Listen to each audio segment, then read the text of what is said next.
नमस्कार, मैं doctor Amarendra Pandey, aesthetic dermatologist एवं लेजर सर्जन। आप सबका आईएमए के इस स्पेशल क्वेश्चन आंसर वेबिनार में मैं स्वागत करता हूं। मैं आप लोगों को ये बताना चाहूंगा कि किस तरीके से हमारा ये फॉर्मेट, हमने हमारा जो ये आईएमए का पूरा पैनल इकट्ठा किया है, ये बहुत ही अनुभवी और बहुत ही एक्सपीरियंस चिकित्सकों का है। और आपके द्वारा जो हमें क्वेश्चंस मिले हैं, करीब करीब 150 क्वेश्चंस मिले, जिनको हमने कंडेंस किया है 17-18 टॉपिक्स में, उनके बारे में हम बात करने वाले हैं। सबसे पहले मैं अपने पैनलिस्ट को इंट्रोड्यूस करना चाहूंगा। हमारे साथ सीनियरिटी वाइज में इंट्रोड्यूस करूंगा। हमारे साथ जबलपुर के सबसे सीनियर मोस्ट कार्डियोवैस्कुलर सर्जन और एक respected social media personality doctor Anil Gupta हैं। डॉक्टर अनिल गुप्ता ने थ्रू आउट जो कोरोना का संक्रमण चला, एक भी दिन के लिए अपनी सेवाएं देना बंद नहीं करी। डॉक्टर अनिल गुप्ता साहब शुरू से आखिरी तक अपने मरीजों के साथ लगे रहे। उन्होंने जो कोरोना कमांड सेंटर बना था उसमें भी अपनी सुविधाएं दी, और हमारी आईएमए की जो हेल्पलाइन थी उसमें भी अपनी सुविधाएं दी। इमरजेंसी फैसिलिटीज इन सभी डॉक्टर्स ने डे 1 से, अपने पहले दिन से अपने हॉस्पिटल्स द्वारा दी, और जैसे ही क्लिनिक खोलने का मौका मिला तो सारे डॉक्टर्स वहां उपस्थित हो गए। इसके बाद हमारे साथ हमारे आईएमए के state secretary doctor Pushpraj Patel साहब हैं। डॉक्टर पुष्पराज पटेल साहब एक सीनियर रेडियोलॉजिस्ट हैं, हमारे आईआरआई के नेशनल ट्रेजरर हैं, और इन्होंने भी अपने एमपीएमआरआई सेंटर, जो कि लीडिंग सेंटर है जबलपुर का, वहां डे 1 से अपनी सर्विसेज दी, एक दिन के लिए भी अपना सेंटर बंद नहीं किया। हमारे बीच हमारे आईएमए की president doctor Sangeeta Srivastava ma'am है, जो जबलपुर की लीडिंग गायनेकोलॉजिस्ट एंड ऑब्स्टेट्रिशियन है। और मैं इनका इंट्रोडक्शन इस तरह देना चाहूंगा कि ये अकेली सिंगल हैंडेडली जबलपुर की बहुत बड़ी ऑब्स्टेट्रिक्स प्रैक्टिस को इन्होंने कोरोना के दौरान संभाला, और एक दिन भी ये घर पे नहीं बैठी। और हमारे बीच में कोरोना के बारे में सबसे ज्यादा जानकारी रखने वाले सबसे स्पेशलिस्ट हमारे chest physician most qualified doctor Rishi Dawar साहब हैं, जिन्होंने मेरे ख्याल से सबसे ज्यादा इस कोरोना के पेशेंट्स का पूरा भार उठाया है। और डे 1 से कहीं वो फेसबुक लाइव के जरिए, कहीं किसी आर्टिकल के जरिए बाकी डॉक्टर्स और पेशेंट्स की एक साथ मदद कर रहे हैं। आप सबका स्वागत है। नमस्कार। अब मैं पहले क्वेश्चन से चालू करता हूं कि हमारी जो गाइडलाइंस हैं, जो हमने प्रैक्टिस, एक तो गाइडलाइंस हैं जो ऑनलाइन दी हुई। अच्छा, ये चालू करने के पहले मैं बता दूं कि हम आज जिस डेट पे बैठ के मई के आखिरी में जो डिस्कशन कर रहे हैं, ये आज की गाइडलाइंस है। कोरोना के बारे में रोज हम नई जानकारी एकत्रित करते जा रहे हैं, गाइडलाइंस रोज बदलती जा रही हैं। हम किसी भी गाइडलाइन के बारे में स्पेसिफिक बात नहीं करने वाले हैं। यदि आपको कोई गाइडलाइन स्पेसिफिकली चाहिए तो आप हमको ईमेल करेंगे, जो हमारा ईमेल एड्रेस ऑलरेडी दिया हुआ है, हम वो गाइडलाइन आपको स्पेसिफिकली भिजवा देंगे। एंड ये हमारा इंटरप्रिटेशन है उस गाइडलाइन का, कि उस गाइडलाइन को प्रैक्टिकली हमने अपनी प्रैक्टिस में कैसे एप्लीकेबल किया, क्योंकि डे 1 से हम सब अपनी प्रैक्टिस में जुटे हुए हैं। मैंने भी, जो हम ऑनलाइन कंसल्टेशन में डर्मेटोलॉजिस्ट केसेस देख सकते थे देखे, बाकी इमरजेंसीज SJS 10 हमने डे 1 से कैजुअलिटी में देखे। तो we are sharing our experience with you.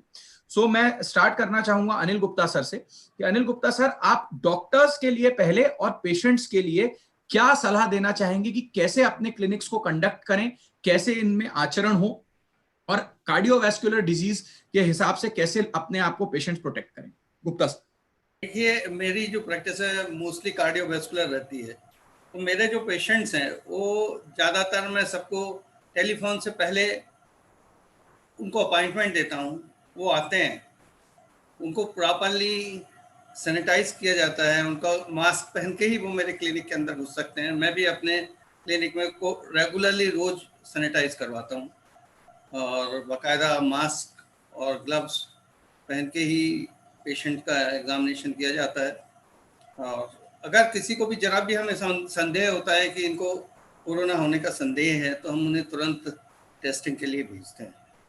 बिना टेस्टिंग के तो किसी भी कोरोना पेशेंट का हम इलाज, कार्डियक हो तो भी उसको पहली चीज़ है कोरोना का अगर टेस्ट हो जाए उसके बाद ही आगे का हम सोचते हैं। अदरवाइज जो रेगुलर पेशेंट्स हैं उनको तो हम जैसा रेगुलर बाकी पेशेंट्स के लिए ट्रीटमेंट चलता वैसा ही करते हैं।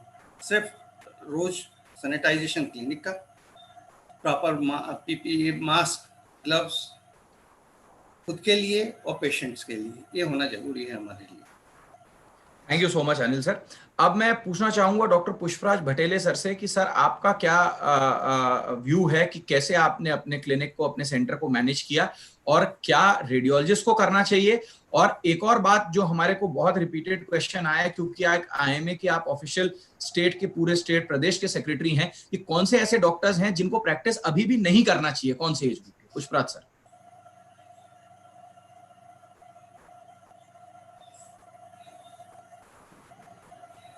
सर की आवाज शायद नहीं आ रही है, पुष्पराज सर की। सर ने अनम्यूट नहीं किया। हेलो, जहाँ तक रेडियोलॉजी क्लिनिक की कोरोना के संदर्भ में प्रिपरेशन की बात है, इनकी तैयारी या इनके यहाँ जो भी सुविधा होनी चाहिए वो किसी दूसरी सब स्पेशलिटी क्लिनिक से डिफरेंट नहीं है। हमारे यहाँ अभी मास्क पहन करके मरीज को एंटरटेन करना, प्रॉपर सैनिटाइजेशन करना, सीटी स्कैन रूम और एमआरआई रूम का प्रॉपर फ्यूमिगेशन करना, ये सब वैसे ही होता है जो किसी पल्मोनरी मेडिसिन एक्सपर्ट या गायनेकोलॉजिस्ट या कार्डियोवास्कुलर सर्जन के क्लिनिक में होता है। ये तो हुई एक बात। रही दूसरी बात कि किन लोगों को प्रैक्टिस अभी भी नहीं करना चाहिए, तो जो WHO की गाइडलाइन है, Indian council of medical research की गाइडलाइन है और इंडियन मेडिकल एसोसिएशन की गाइडलाइन है, उसके अनुसार कोई भी डॉक्टर जो सीनियर सिटीजन है और कोमॉर्बिड है, यानी कि उसे डायबिटीज, पल्मोनरी प्रॉब्लम या फिर हाइपरटेंशन या कोई सीवियर कार्डियक प्रॉब्लम है, उन्हें हम अभी भी एडवाइस देते हैं कि वो किसी भी तरीके की प्रैक्टिस ना करें। वो सिर्फ टेलीफोनिक कंसल्टेशन करें, वीडियो कंसल्टेशन करें, वो मरीजों से डायरेक्ट कांटेक्ट में ना आए, क्योंकि ऐसा करने पे उनको कोरोना से इन्फेक्ट होने का लगभग पूरा खतरा है। Thank you so much sir. अब मैं संगीता मैम से पूछना चाहूंगा दो एस्पेक्ट्स पे। मैम, एक तो आप गायनेकोलॉजी और ऑब्स्टेट्रिक्स की अपनी प्रैक्टिस के बारे में, प्रिकॉशंस के बारे में, पेशेंट सेफ्टी के बारे में बताएंगे। दूसरा, हम सारे डॉक्टर्स भी जानना चाहते हैं, मरीज भी, कि ये कंसेंट का क्या कॉन्सेप्ट है कोरोना को लेके, कि हमें कंसेंट ओपीडी पेशेंट से लेनी है, आईपीडी पेशेंट से लेनी है, कोई स्पेशल कंसेंट लेनी है, क्या है इसका सिस्टम, बताइए मैम प्लीज। गुड आफ्टरनून सबको, मेरा नमस्ते। और ये जो कोरोना पेंडेमिक है, इसमें हमारा जो गायनेकोलॉजिकल यानी ऑब्स्टेटिक प्रैक्टिस है, ये लॉकडाउन एक भी दिन कभी नहीं रहा, क्योंकि ऑब्स्टेटिक ऐसी एक ब्रांच है जिसको कभी लॉकडाउन नहीं किया जा सकता। 24 आवर्स डिलीवरी चलती रहती है। और ये जो टीम वर्क हमारा था, ये लगातार चलता रहा। हमारे पेशेंट्स और डॉक्टर्स के लिए अलग अलग मैसेजेस मैं देना चाहूंगी। पेशेंट्स, अगर डॉक्टर्स के लिए मैं कहूंगी तो डॉक्टर्स को बहुत अवेयर रहना चाहिए कि उनके पास एसिम्प्टोमेटिक डिलीवरी वाले पेशेंट कंटेनमेंट जोन से आ सकते हैं। आज की डेट में नया एक रिकमेंडेशन है कि अगर पेशेंट बाहर से आ रहा है या कंटेनमेंट जोन से आ रहा है, तो अगर उसकी ड्यू डेट बहुत पास में है तो उसको जरूर से टेस्ट करवा लीजिए whether she is corona positive, so that you can be prepared with the things. और अगर कोरोना निगेटिव है तब तो आप नॉर्मल पेशेंट के तरह, मगर फुल प्रिकॉशंस के साथ, सेफ्टी मेजर्स को अपनाते हुए ही डिलीवरी कीजिए, क्योंकि एसिम्प्टोमेटिक पेशेंट कौन सा पॉजिटिव रहेगा ये हमको पता नहीं रहता है। किस वक्त पे हमको कॉल आ जाएगा, रात के 2 बजे अगर हम उस पेशेंट को डिलीवर करवाने वाले हैं, तो सेफ्टी मेजर्स और पीपीई किट्स और यूनिवर्सल प्रिकॉशंस हम सब डॉक्टर्स को लेना बहुत जरूरी है। स्पेशली स्टाफ के साथ केयरफुल रहना जरूरी है। पेशेंट को प्रॉपरली रिसीव करना चाहिए। इन केस वो कंटेनमेंट जोन से आ रहा है तो कोशिश कीजिए कि उसका टेस्ट हो जाए और फिर वो अंदर आए। अगर वो पॉजिटिव है तो उसको डेडिकेटेड कोविड हॉस्पिटल की तरफ भेज दीजिए। अगर वो पॉजिटिव नहीं है तो उसको अपने हॉस्पिटल में डिलीवर करवाने का सोचिए। डिलीवर करवाते समय जो भी यूनिवर्सल प्रिकॉशंस है वो लीजिए।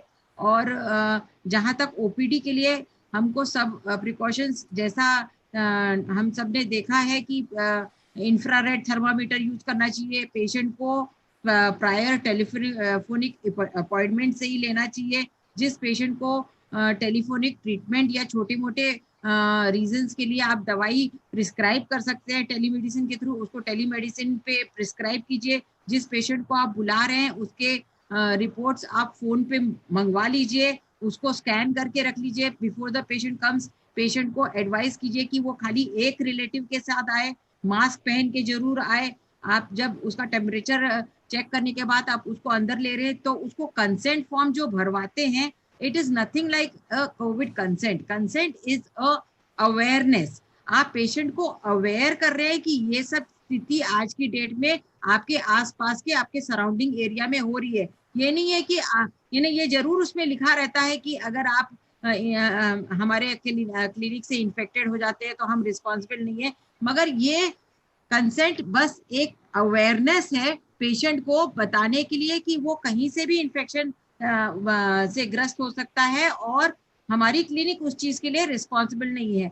कंसेंट लेने में कोई बुराई नहीं है, इसलिए आप कंसेंट जरूर लीजिए। कंसेंट में एक कंसेंट ऐसी भी है कि जिसमें आप पूरा उसका इंफॉर्मेशन लीजिए, whether patient has come from outside, यानी कहीं बाहर से आया है, उसको खांसी सर्दी जुकाम तो नहीं है, ये सब यस नो के फॉर्म में पूरा भरवाइए, उसका आधार कार्ड लीजिए। हमने देखा है आजकल की पेशेंट्स फोन पे जरूर बताते हैं कि हम इस एरिया से आ रहे हैं, और जब उनका आधार कार्ड चेक किया जाता है तो वो किसी और एरिया से पाए जाते हैं। तो क्योंकि उनको लगता है कि हम इस जोन का बताएंगे तो शायद हमको डॉक्टर मना कर देगा आने के लिए, ये एक डर पेशेंट में है कि हमको कंटेनमेंट जोन से या कहीं से जाएंगे तो हमको अंदर नहीं लिया जाएगा। तो स्पेसिफाई करना चाहिए, पेशेंट को जरूर पूछना चाहिए कि कहाँ से आ रहा है। अगर वो कंटेनमेंट जोन से आ रहा है तो क्या उसका आना जरूरी है, अगर आना जरूरी है तभी उसको बुलाइए, और अंदर लेने के बाद उसको कोशिश कीजिए कि उसको डायरेक्ट जो आप केस पेपर बनाते हैं वो डॉक्टर के पास डायरेक्ट जाए, आपका प्रिस्क्रिप्शन लिखने के लिए कोई एक आदमी रहे,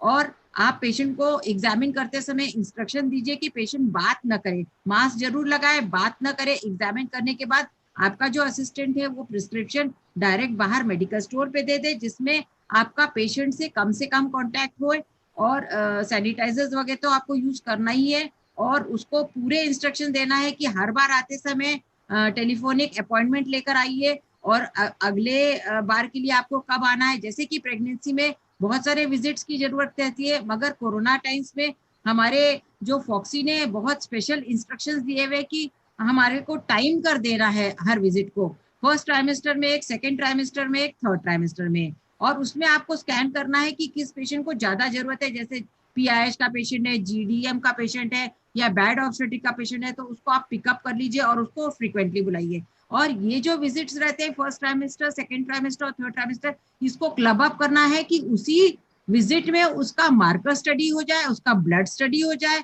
उसका स्कैन हो जाए और उसका चेकअप हो जाए। तो एक ही विजिट में उसके चारों काम अगर हो जाएंगे तो उसका फर्स्ट ट्राइमेस्टर का काम पूरा हो जाएगा, जो कि 12 to 14 वीक्स के बीच में होना चाहिए। सेकेंड ट्राइमेस्टर में 18 से 22 के बीच में होना चाहिए। अगर उसने first time marker test miss किया है तो सेकेंड यानी क्वाड्रुपल मार्कर वो फिर से भी करवा सकता है 18 वीक्स पे।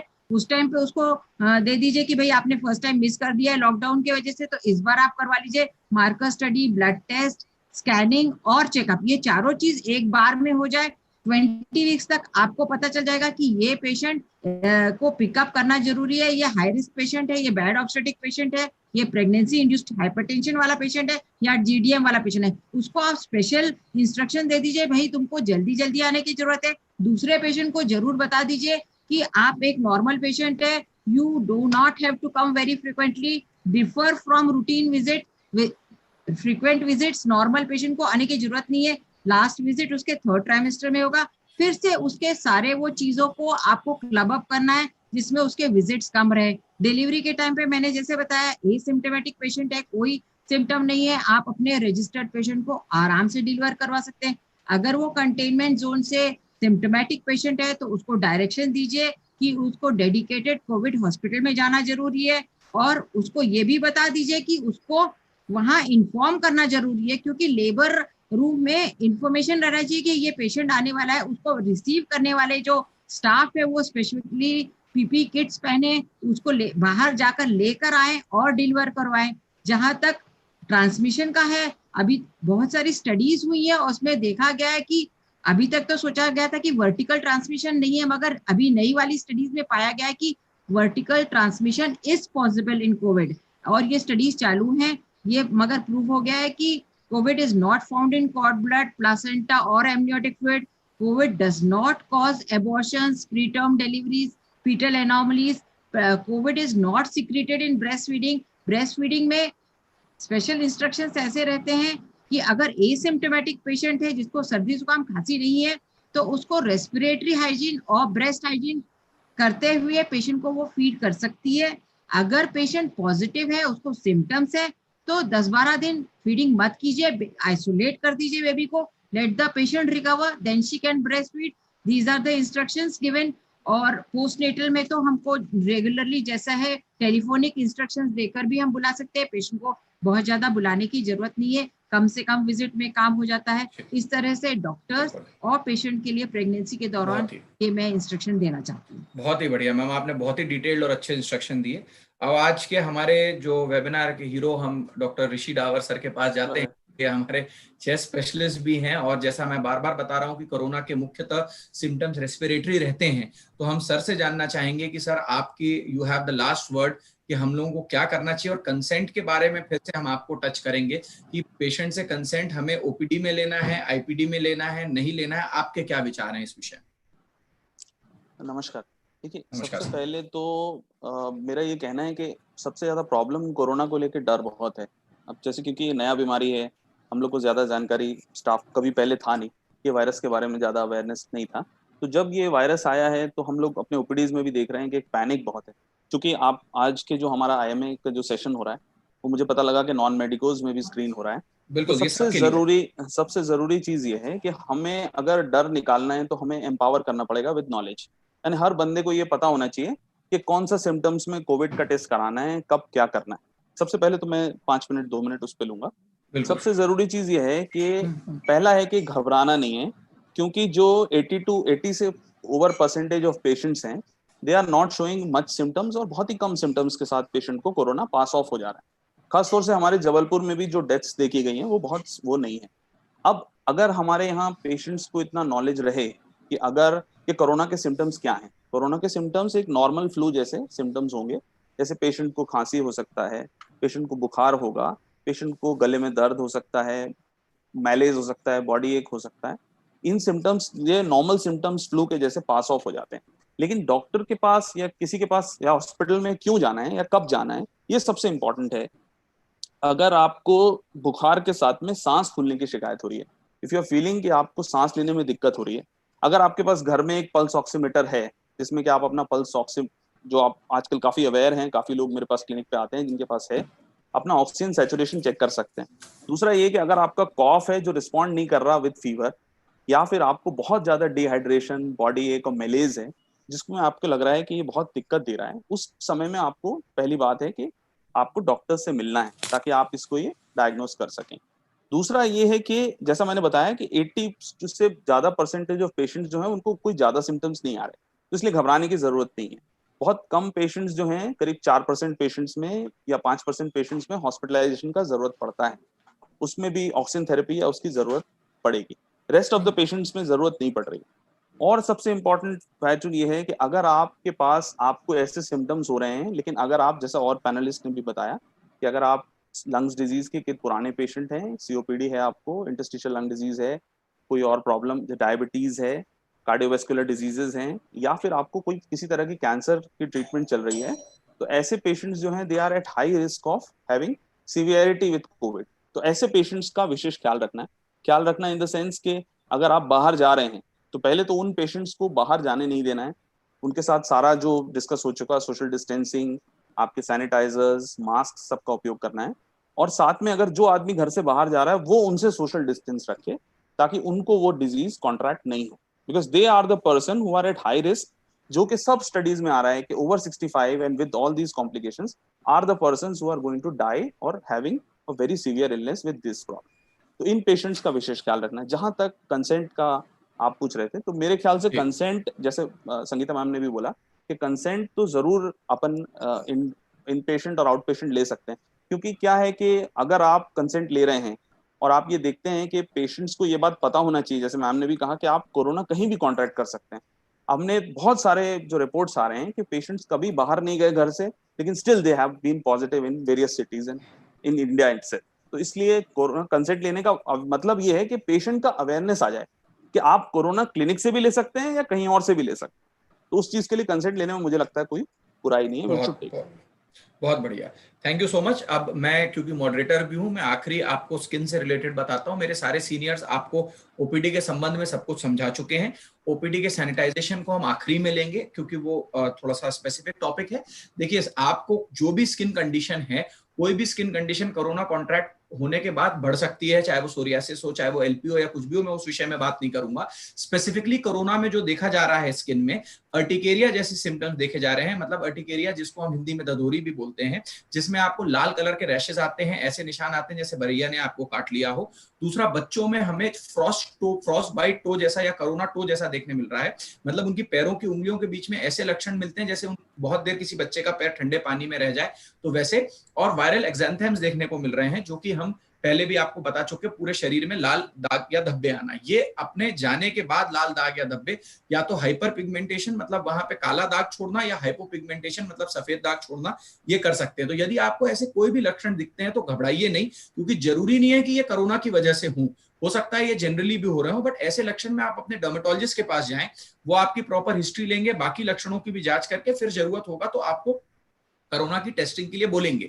ये मतलब नहीं है इन लक्षणों के आने का कि आपको कोरोना ही हो गया है, बट यदि ये लक्षण आए तो आपको थोड़ा सतर्क हो जाना चाहिए और अपने डर्मेटोलॉजिस्ट के पास जाना चाहिए। मान लीजिए आपके शहर में या आप कंटेनमेंट जोन में है जहां डर्मेटोलॉजिस्ट नहीं है, तो अभी बहुत सारे डर्मेटोलॉजिस्ट ऑनलाइन कंसल्टेशन में अवेलेबल हैं। उनको आप व्हाट्सएप के जरिए या कोई भी ऑनलाइन प्लेटफॉर्म के जरिए अपनी फोटो भेजिए और आपको इस चीज का सोल्यूशन जरूर मिलेगा। तो इसके साथ हमारा एक बहुत इंपॉर्टेंट एस्पेक्ट खत्म होता है, जिसमें हमने अपने पेशेंट्स और डॉक्टर्स दोनों को बताया कि कैसे अपनी प्रैक्टिस कंडक्ट करनी है, और लॉकडाउन खुलने के बाद जब आप क्लिनिक में जाएंगे तो कैसे करना है। अब इसके बाद मैं हर एक पैनलिस्ट से सवाल नहीं पूछूंगा, क्योंकि अब इतना हमारे पास समय नहीं है। तो मैंने ऑलरेडी डिवाइड किया हुआ कि कौन से सवाल कौन आंसर करेगा, तो उनको मैं डायरेक्टली एड्रेस करते हुए पूछूंगा। तो अब मेरा जो अगला सवाल है, ये मेरा ऋषि सर से है कि डावर सर, ये बताइए कि हमें बार बार बोला जाता है कि कोरोना में हमें अपनी इम्यूनिटी बूस्ट करनी है, इम्यूनिटी बढ़ानी है, तो ये हम कैसे कर सकते हैं? कोई बोलता है विटामिन सी खाओ, कोई बोलता है डी खाओ, नींद पूरी लो, हमें एग्जैक्टली करना क्या, how to boost our immunity? देखिए, अभी तक जैसा अभी हम लोग आगे बात भी करेंगे ट्रीटमेंट के बारे में, तो ट्रीटमेंट को लेके बहुत सारे कंट्रोवर्सीज चल रहे हैं, तो वो भी डिस्कस भी करेंगे। सबसे अच्छा यही है कि आप अपना लोकल इम्यूनिटी बूस्ट करो। देखिए, इम्यूनिटी जो है आपके खाने पीने से होता है, this is very much known factor, क्योंकि जब आप कुछ खाते हैं तो जो इंटेस्टीन या गट से आपको इम्यूनिटी के लिए सिग्नल्स मिलते हैं। तो आपका सबसे पहला चीज है कि the things should be rich in vitamin C. जैसे कि आप सब चीजें विटामिन सी का आप प्रयोग करें, यानी जैसे आंवला हो गया या फिर नींबू हो गया, तो सुबह नींबू लेना चाहिए और आंवला वगैरह का सेवन अच्छा है। विटामिन डी पे बहुत सारी रिसर्च चल रही है कि विटामिन डी का ज्यादा इस्तेमाल जो है वो कोविड में less, though there is not a proven factor. तो गर्म पानी सुबह लेना, हाइड्रेटेड रखना अपने आप को, बहुत ज्यादा पानी लीजिए, ग्रीन वेजिटेबल्स लीजिए, फ्रूट्स लीजिए, जो कि आपका इम्यूनिटी बूस्टर है। हाई फाइबर फूड लीजिए इस समय लॉकडाउन में, क्योंकि बहुत ज्यादा एक्टिविटी लेवल नहीं है, बहुत समय से एक्सरसाइजेस वगैरह भी बंद हैं, तो ट्राई एंड अवॉइड कि जितना फ्राइड फैटी फूड है और जो मैदे के बने हुए आइटम्स हैं जो इम्यूनिटी को कम करते हैं, उनको one should avoid and take more of a fresh fruits. And vitamin C and D can be taken as supplements, और उसको आप ऐसे नेचुरल सोर्सेज से भी ले सकते हैं, जो कि आपको लेना चाहिए। Thank you so much. अब मैं डॉक्टर अनिल गुप्ता सर से जानना चाहूंगा। सर, आप बहुत हम लोगों को एडवाइस फेसबुक पे भी देते रहते हैं। इस दौरान इतना जो ऐसा हमारा एक हम लॉकडाउन में है, हमारी मनोबल भी गिरा हुआ है, तो हम मेंटल हेल्थ के प्रति सर कैसे अपने आप को बेटर कर सकते हैं? क्योंकि मेंटल हेल्थ का भी हमारी इम्यूनिटी से बहुत कुछ लेना देना। बिल्कुल, मेंटल हेल्थ बहुत ज़रूरी है, क्योंकि अगर आप डिप्रेस होते हो तो आपका इम्यून सिस्टम जो है वो भी लो हो जाता है। आपको पहली चीज़ ये मानना चाहिए कि कोरोना एक ऐसी बीमारी है जो बहुत ज़्यादा फैटल नहीं है। ये एक आम इन्फेक्शन है, वायरल इन्फेक्शन है, जिसमें आपको इन्फेक्शन होगा, आपको बुखार आएगा, इन्फ्लुएंजा के जैसा रहेगा। बहुत ही कम लोग जो हाई रिस्क हैं उन्हीं में मॉर्टेलिटी के चांस है। इसलिए कोरोना से डरने की ज़रूरत नहीं है। सबसे ज़्यादा जो डिप्रेशन है वो इसलिए है कि उनको अगर कोरोना हो जाएगा तो वो मर जाएंगे। सबसे ज़्यादा डर लोगों को ये लगा हुआ है, ये चीज़ बिल्कुल भी गलत है।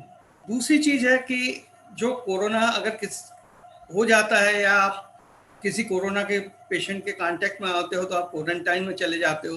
उस समय जो आइसोलेशन की स्टेज रहती है, उस समय अपने आप को मेंटली बूस्ट करना बहुत ज़रूरी है। उस समय अगर आप अपने आप को फिजिकली थोड़ा एक्टिव करें, आप जी घर के अंदर भी आप, कोई जरूरी नहीं है कि आप पार्क में जाएं, कोई जरूरी नहीं है कि आप कहीं लॉन्ग मैराथन में जाएं, कुछ भी करें। आप घर के अंदर भी सिंपल वॉक कर सकते हैं, एक कमरे से दूसरे कमरे में जाकर भी वॉकिंग की जा सकती है। अगर आपके पास एक कमरा है तो आप एक कमरे में अपने पलंग को बीच में रख के उसके चारों तरफ चक्कर लगाकर भी वॉक कर सकते हैं। योगा एक ऐसी चीज है जो आप कहीं पर भी कर सकते हैं। इन सब से आपकी ना केवल इम्यूनिटी बढ़ती है बल्कि आपकी मेंटल हेल्थ भी, अगर आप फिजिकली एक्टिव रहते हैं तो आप मेंटली भी फिट रहते हैं। इसलिए जरूरी है कि आप मेंटल फिट रहने के लिए फिजिकली भी फिट रहें। बहुत बढ़िया सर, बहुत थैंक यू। अब मैं संगीता मैम से पूछना चाहूंगा। संगीता मैम, जो प्रेग्नेंट लेडीज रहती हैं उनकी इम्यूनिटी बूस्ट करने के लिए कोरोना के दौरान आप कोई सुझाव देना चाहेंगी? कुछ आपने सप्लीमेंट्स बढ़ाए हैं, क्या एडवाइस देना चाहेंगी? हाँ, मैं इम्यूनिटी, रेस्ट और प्राणायाम और एक्सरसाइज को बहुत ज्यादा मानती हूँ।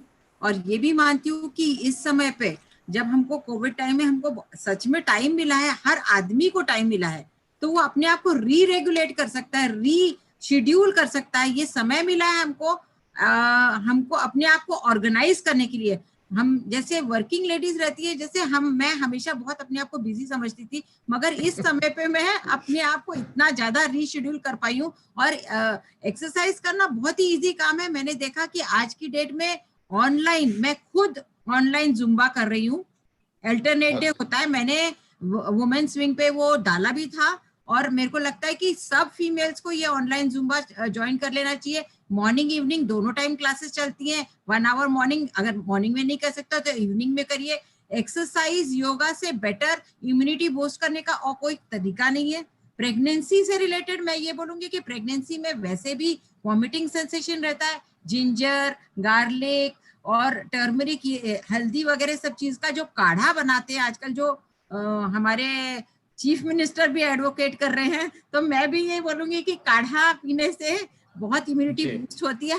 हम लोग को तो यानी हमारी सिस्टर्स बना कर लाती हैं, स्टाफ जो है, और हम लोग बहुत रिलिश करते हैं। काढ़ा पीना बहुत अच्छी बात है। It boost your immunity. ये सब तरीके के लो कार्ब लीजिए, हाई प्रोटीन लीजिए, अपने डाइट पे बहुत ज्यादा ध्यान दीजिए, फ्रूट्स और वेजिटेबल्स पे फोकस कीजिए, और एक्सरसाइज और प्राणायाम जरूर कीजिए। मैंने इस दौरान ये भी देखा कि बहुत सारी चीजें चालू हैं, जैसे कि आर्ट ऑफ लिविंग के बहुत सारे सेशंस चालू हैं, हर तरीके, जैसे चाहे वो ब्रह्म कुमारी के हो, चाहे वो हर तरह, जो जिस पे विश्वास करता है वो उस लाइन में जाकर अपने आप को रीशेड्यूल करके इन सब चीजों से जोड़ सकता है। और इन सब चीजों से जोड़ने से उसका एक शेड्यूल बन जाएगा एक्सरसाइज और pranayam. Pranayam is one of the best things I would advocate. Meditation से बढ़िया कुछ हो नहीं सकता। मेडिटेशन से स्टडीज बताती है कि इम्यूनिटी बहुत अच्छी बूस्ट होती है।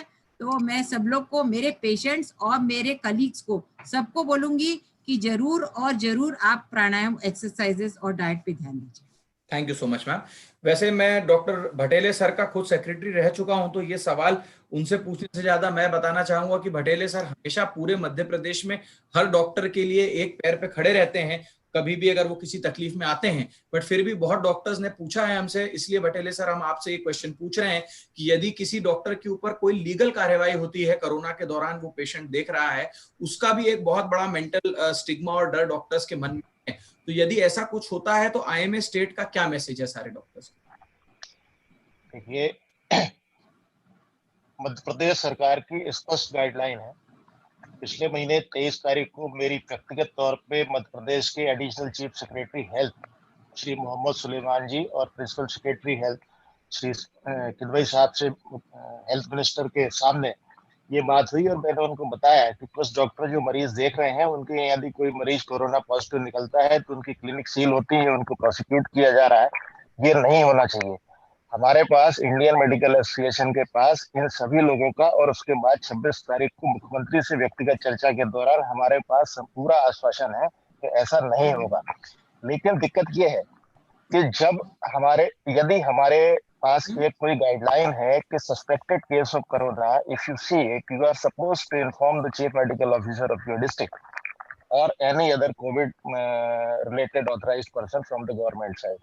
If the doctors are not informing, they are actually shirking their duty and their responsibility and they are prosecutable under these various acts. मेरा कहना सिर्फ ये रहेगा कि यदि कभी क्लिनिक में कोई भी कोरोना या उससे रिलेटेड किसी बीमारी का सस्पेक्टेड मरीज आता है तो डॉक्टर साहब से ये अनुरोध है कि वो अपने जिले के चीफ मेडिकल ऑफिसर को इन्फॉर्म करें। उसका एक प्रेस्क्राइब्ड फॉर्मेट है, उन्हें कहीं जाने की जरूरत नहीं है, वो ईमेल पे टेलीफोन पे किया जा सकता है। उनके यहाँ सरकार की एम्बुलेंस फ्री ऑफ कॉस्ट आकर के उस मरीज को सरकारी डेजिग्नेटेड सेंटर में ले जा करके इलाज करके करती है। लेकिन इसके बावजूद भी यदि कभी किसी डॉक्टर के खिलाफ किसी तरीके का कोई प्रोसिक्यूशन हुआ है या मध्य प्रदेश में या पूरे इंडिया में, तो इंडिया मेडिकल एसोसिएशन हमेशा उसके साथ खड़ी रही है।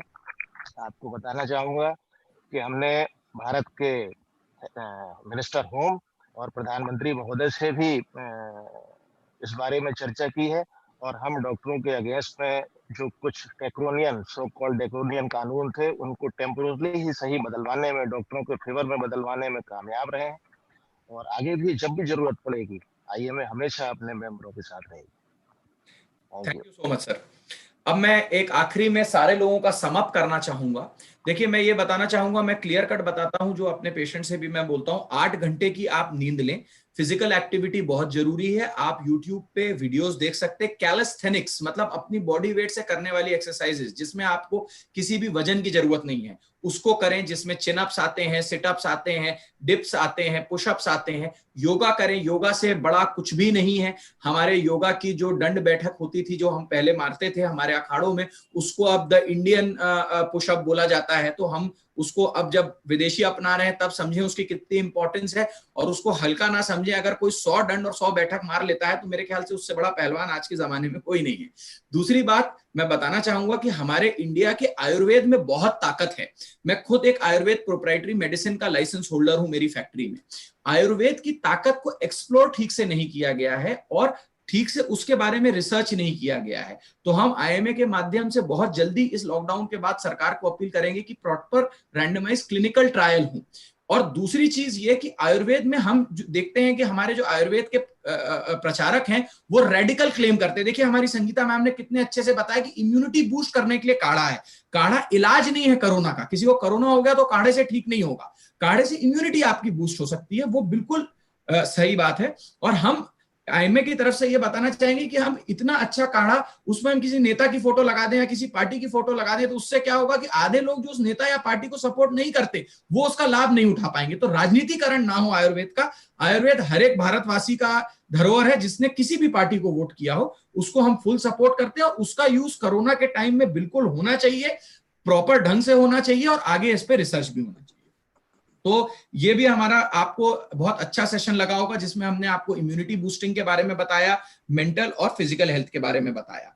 अब मैं अगला सवाल मेरा 2 डॉक्टर्स से है।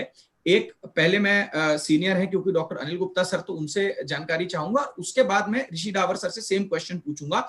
The most talked about and the most controversial molecule HCQ, hydroxychloroquine, जो ट्रम्प साहब ने, कोई लोग का कहना है धमकी देके मंगवाया, कुछ का कहना है प्यार से मंगवाया, जैसे भी मंगवाया। अमेरिका को हमारी जरूरत पड़ी, हमको बताया गया कि संजीवनी बूटी लेके जैसे हनुमान जी गए थे वैसे हमारे यहाँ से हमारे नेतागण गए अमेरिका और HCQ दे के आए। तो ये क्या है HCQ? इससे संबंधित सवाल हमको आए कि इसमें ST एलिवेशन होता है क्या, हार्ट पेशेंट्स को लेना चाहिए कि नहीं, किसी स्टडी में आया ये फायदेमंद है, किसी में आया नहीं है। तो अनिल गुप्ता साहब, क्या कहना है आपका कि HCQ के बारे में क्या जानकारी है? HCQ एक दुधारी तलवार है। इसके अपने कुछ साइड इफेक्ट हैं हार्ट के ऊपर पर्टिकुलरली, जिससे एरिथमिया होता है और कार्डियक डेथ भी हो सकती है। इसलिए इसको तभी यूज़ करें जब आपको कोई डॉक्टर दे। बीच में क्या हुआ, बहुत सारे लोगों ने इसको अपने मन मर्जी से, जैसे ही उनको पता चला कि ट्रम्प साहब ने बोला है कि ये तो मैजिक दवाई है, जादुई इलाज है, लोगों ने अपने आप खाना चालू कर दिया। उससे कई लोग बिना कोरोना के भी मर गए। इसलिए ये मत सोचें कि एक जादुई दवाई है। अभी एक 6 कॉन्टिनेंट्स में 671 हॉस्पिटल्स में करीब 1 लाख मरीजों के ऊपर रिपोर्ट का स्टडी आई है, जिसमें करीब 16,000 लोगों को HCQ दी गई थी या HCQ प्लस एजिथ्रोमाइसिन दी गई थी और बाकी लोग कंट्रोल पेशेंट थे। इस स्टडी में ये आया है कि जिस पेशेंट्स को HCQ दी जा रही थी, प्लेन सिर्फ HCQ दी जा रही थी, उनमें मार्टेलिटी जो स्टडी पॉपुलेशन थी उससे 2 गुनी थी, और जिसको एजिथ्रोमाइसिन और HCQ दी जा रही थी उसमें 2.5 गुनी ज़्यादा मार्टेलिटी थी। इस स्टडी के बाद WHO ने नई गाइडलाइन दी कि भैया HCQ को अभी आप कोरोना के मरीजों को यूज मत करें, परंतु ICMR की एक रिपोर्ट है जो ये बोलती है कि अभी भी HCQ से उनके जो पेशेंट है वो ठीक हो रहे हैं। तो अभी ये बहुत कंट्रोवर्शियल टॉपिक है। इसको WHO कहती है कि अभी आप बिल्कुल भी किसी भी कोरोना के मरीज को HCQ मत दीजिए, क्योंकि इसमें मार्टेलिटी ज़्यादा। ठीक सर, इसमें मेरे को बीच में आना पड़ेगा ऋषि डावर सर के पहले। मेरे ख्याल से अपन इंडियंस को ICMR को इसलिए ज्यादा ट्रस्ट करना चाहिए क्योंकि WHO तो चाइना का बिका हुआ एक हमें मुग्गा जैसा देखिए जो ये स्टडी है 6 कॉन्टिनेंट की है, सिर्फ चाइना की नहीं है। इसमें अमेरिका, यूरोप, एशिया सब तरफ के लोगों का स्टडी हुई है, और 1 लाख पेशेंट पे स्टडी है, कोई 2, 4, 5, 10 पेशेंट की नहीं, 1 लाख पेशेंट की स्टडी है। इसलिए अपन इस स्टडी को एकदम नकारा नहीं कर सकते। नहीं नकार रहे सर, अपन रिव्यूअर बायस की बात करें। एनीवे, ऋषि डावर सर आपका क्या कहना है? देखिए, मेरा सर से थोड़ा सा मत अलग है, क्योंकि मेरा ये मानना है कि जैसे हम यूरोप अमेरिका की बात कर रहे हैं, हमारे यहाँ क्लोरोक्विन का एक मॉलिक्यूल ही है हाइड्रोक्सी क्लोरोक्विन, तो हमारे यहाँ chloroquine we are taking since ages. मतलब आप ऐसा कोई आदमी नहीं पकड़ पाओगे जिसने के शायद क्लोरोक्विन अपनी लाइफ टाइम में खाई ना। इंडिया में तो chloroquine, malaria is so common, तो क्लोरोक्विन सब लेते हैं। मुझे लगता है इंडिया में टॉक्सिसिटी उतनी नहीं है जितना के रिपोर्टेड है। वेस्टर्न कंट्रीज का डाटा अलग है, इंडियंस का डाटा अलग है। अच्छा, आज की डेट में हमारे पास जो ICMR का गाइडलाइंस है, देखिए अभी हम वी आर फॉलोइंग ICMR। जैसे सर ने बोला, गुप्ता सर ने, कि बहुत बड़ा स्टडी था, वो मैंने पढ़ा है और उसके बारे में वो सही है सर का कहना। पर जो एथनिक चेंजेस बहुत इंपॉर्टेंट होते हैं, जो चीज एशियंस में है वो यूरोपियंस में और अमेरिकन में डिफरेंट होती है। तो हमारे कंट्री में चूंकि हम लोग hydroxychloroquine rheumatoid arthritis, SLE, autoimmune diseases में इतना लिखते हैं कि मुझे लगता है कि सब डॉक्टर्स इसकी यूज टू हैं। सो HCQS हो या क्लोरोक्विन हो, that has been extensively used in our country. और आज भी जो ICMR का गाइडलाइन हमारे सामने है, और ICMR का जो रिसर्च बोलता है कि इन इंडियंस में we are still using HCQS for prophylaxis. Prophylaxis के लिए इंडिकेशन आज भी है। यानी प्रोफाइलैक्सिस किसके लिए हुआ? प्रोफाइलैक्सिस उनके लिए हुआ जो जिनके घर में किसी को कोविड पॉजिटिव आ गया है, उन पेशेंट्स में HCQS का प्रोफाइलैक्सिस इंडिकेटेड है।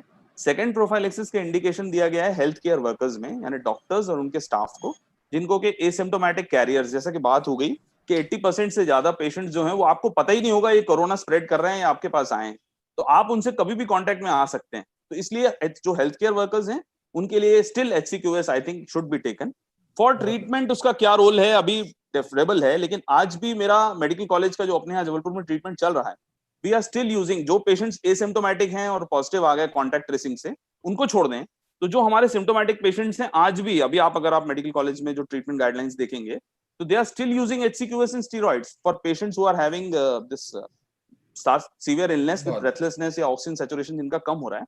तो थोड़ा ये बहुत कंट्रोवर्सी है। और अभी तो रेमडेसिविर के नए आने के बाद से बहुत झगड़ा बढ़ गया है कि HCQS अच्छा कि रेमडेसिविर अच्छा, रेमडेसिविर का अलग इंडिकेशंस आ रहे हैं। तो अभी बिकॉज क्या है कि 3-4 महीने हुए हैं, किसी भी ड्रग के बारे में 100% कहने के लिए हमें सालों लग जाते हैं। तो 4 महीने में हम लोग जल्दी इसलिए कर रहे हैं क्योंकि हमारे पास टाइम कम है, और हम देख रहे हैं कि ये कोविड जैसा फैलने वाला बीमारी कभी आज तक सुना नहीं। कोई ऐसी बीमारी जो 4 महीने में पूरी दुनिया में फैल जाए, आज तक कभी सुनी नहीं ऐसी बीमारी। तो इसलिए इसके रिसर्च पे बहुत सारी ट्रायल्स को कर्टेल कर दिया। एनिमल ट्रायल्स हो नहीं रहे, डायरेक्ट ह्यूमन ट्रायल्स हो रहे हैं, just it is just because to shorten the time, और इसलिए बहुत सारे कंट्रोवर्सीज भी आ रहे हैं। ये मेरा ओपिनियन है।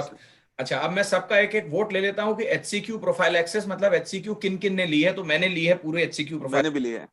ऋषि सर ने ली है। मालिक आपने ली है? मैं बिल्कुल नहीं। सॉरी, अनिल सर ने नहीं ली है। संगीता मैम ने भी ली है। बटेले सर आपने ली है क्या HCQ? मैं हालांकि मैं डॉक्टर डावर के व्यू से सहमत हूं कि हेल्थ केयर वर्कर को लेना चाहिए, लेकिन मैंने नहीं ली। ठीक है, तो हमारे पैनलिस्ट में से 3 लोगों ने ली है HCQ प्रोफाइलैक्सिस, 2 लोगों ने नहीं ली है। तो ये कंट्रोवर्सी और आगे बढ़ती है कि इसको लेना है कि नहीं लेना। अब इसके ऊपर आपको ICMR की बात माननी है तो लीजिए, पर जो डॉक्टर्स ICU में काम कर रहे हैं, जिनके पास के पेशेंट्स हैं कोविड के, उनके लिए आज भी रिकमेंडेशन, क्योंकि देखिए वो ऐसी जगह में काम कर रहे हैं जहां बहुत सारा कोरोना है। अगर मान लीजिए एक HCQS लेने से साइड इफेक्ट्स क्या है, आप एक ECG कर लीजिए, अपना QTC देख लीजिए। QTC प्रोलॉन्गेशन नहीं है और 4 हफ्ते के बाद या 8 हफ्ते के बाद अपना ECG रिपीट कर लीजिए, तो मेरा ख्याल नहीं कोई नुकसान है, अगर आपको फायदा नहीं करेगी तो इंडियन सेटअप में कोई बहुत नुकसान भी नहीं कर रही।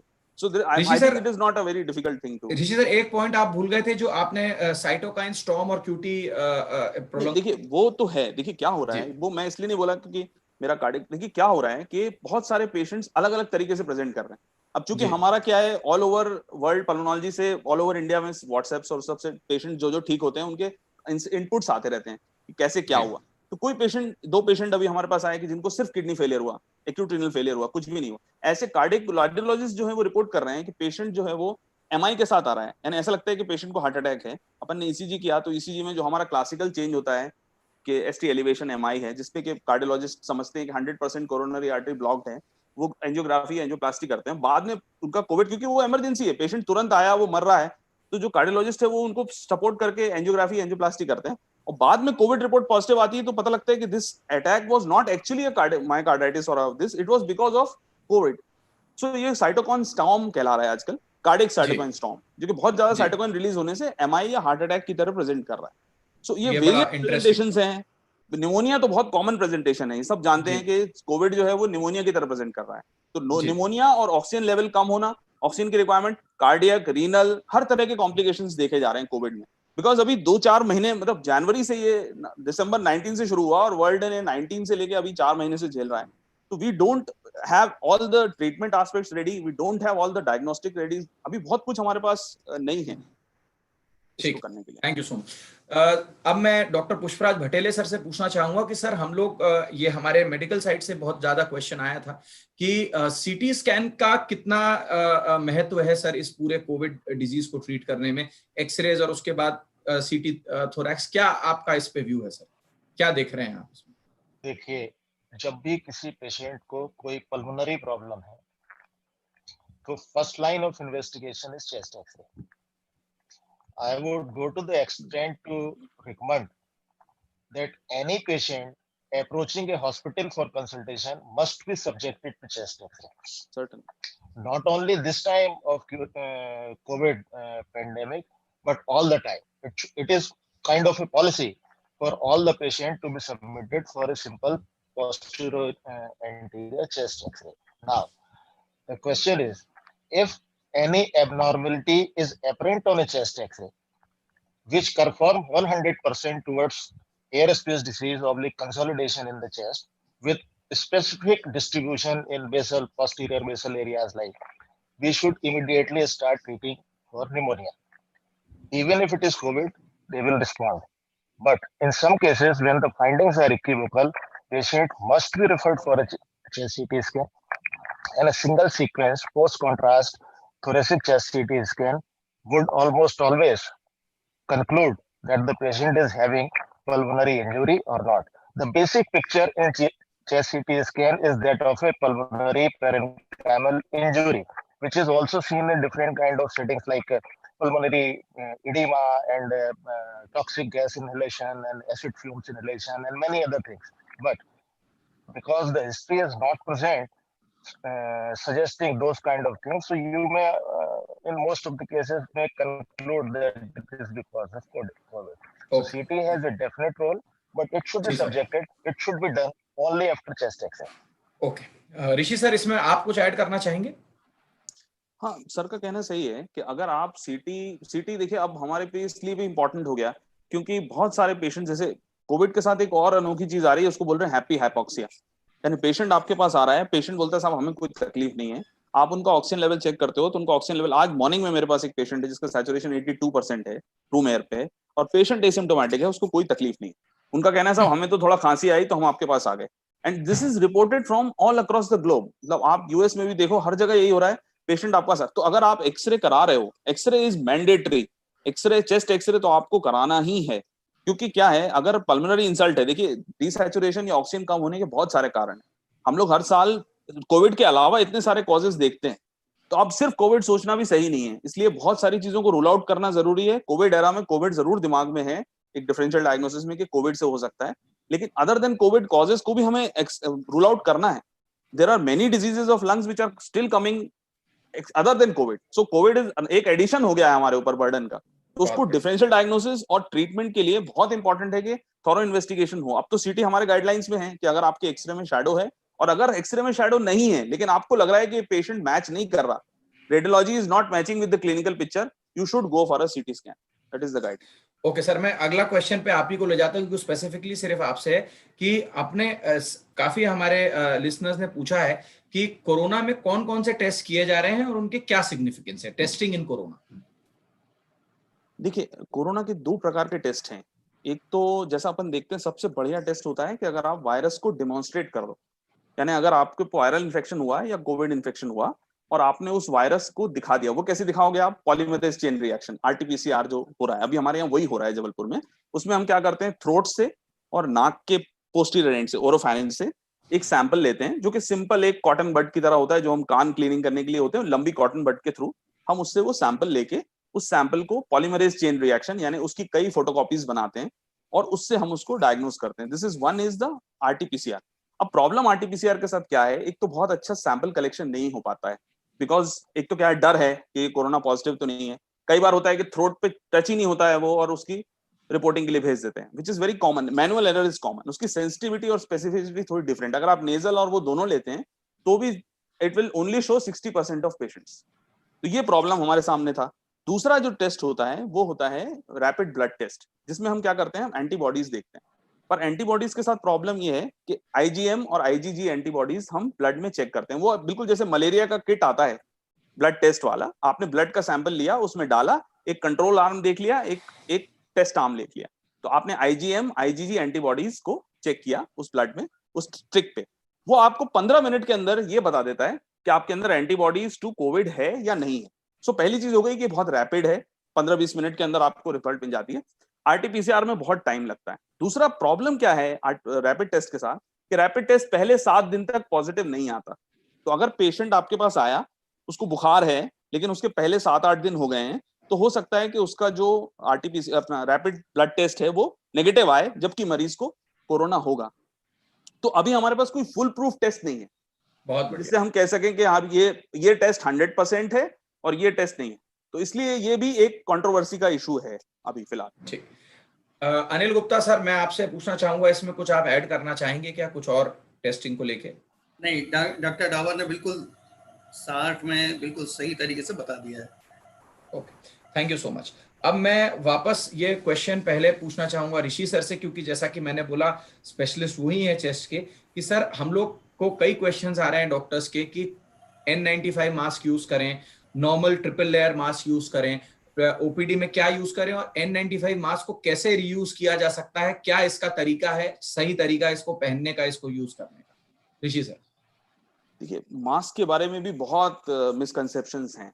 अब जनरल पब्लिक भी पूछती है कि क्या हमको भी N95 पहनना है, कि हमको, जैसे अब मोदी जी का आता है, टीवी पे आते हैं सिर्फ मुंह पे एक कपड़ा लेके, वो सिग्निफाई करना चाहते हैं कि नॉर्मल पर्संस जो कि हेल्थ केयर प्रोवाइडर्स नहीं है या जो हॉस्पिटल्स और क्लिनिक्स में नहीं जा रहे, उनको मास्क पहनने की जरूरत नहीं। अच्छा, अपन अगर इस मास्क का कंसेप्ट समझ लें तो मुझे लगता है प्रॉब्लम सॉल्व हो जाएगा। मास्क देखिए 2 काम करेगा आपके लिए।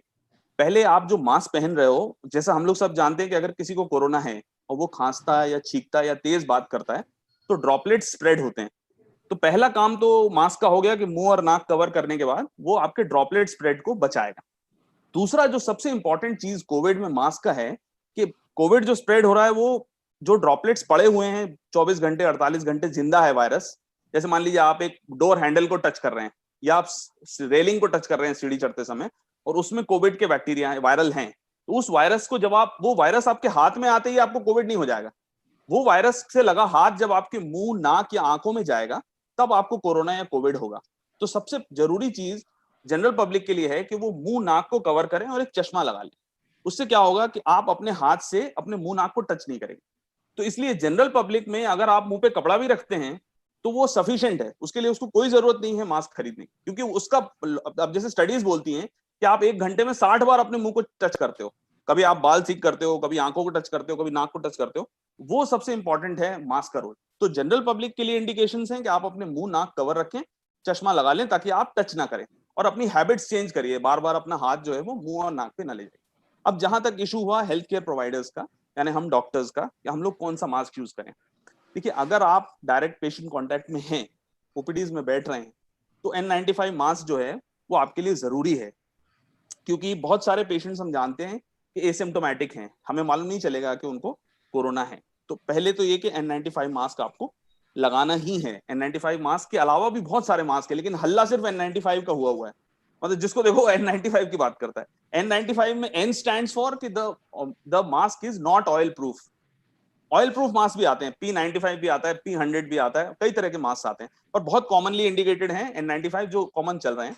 तो N95 मास्क जो है वो हेल्थ केयर प्रोवाइडर्स के लिए जरूरी है, वो उनको जरूरी ही पहनना है। और हेल्थ सबसे बड़ा प्रॉब्लम मैं देखता हूँ कि मास्क जो है वो यहाँ गले में लटका होता है, बात करते समय वो गले में आ जाता है। और एक इंपॉर्टेंट चीज, अगर आप N95 मास्क पहन रहे हो तो आपकी बियर्ड नहीं होना चाहिए। अगर आप दाढ़ी बढ़ाए हो और N95 पहन रहे हो, और N95 पहनते ही आपको उसका लीक टेस्ट करना चाहिए कि आपके मुंह पे वो फिट करें आप उसको अच्छे से, उसके बाद उसमें एक्सहेल करके देखें। अगर एयर लीक होती है साइड से, इसका मतलब है it is not a good mask for you. N95 में you should do a leak test after wearing N95 mask. पहनिए, फोर्सफुली एक्सहेल करिए, अगर हवा बाहर नहीं आ रही, आप N95 मास्क आपके लिए फिट है, आपके लिए सूटेबल है, उसको एडजस्ट करिए, नेजल जो उसके ऊपर लेयर होता है उसको आप एडजस्ट करके रखिए।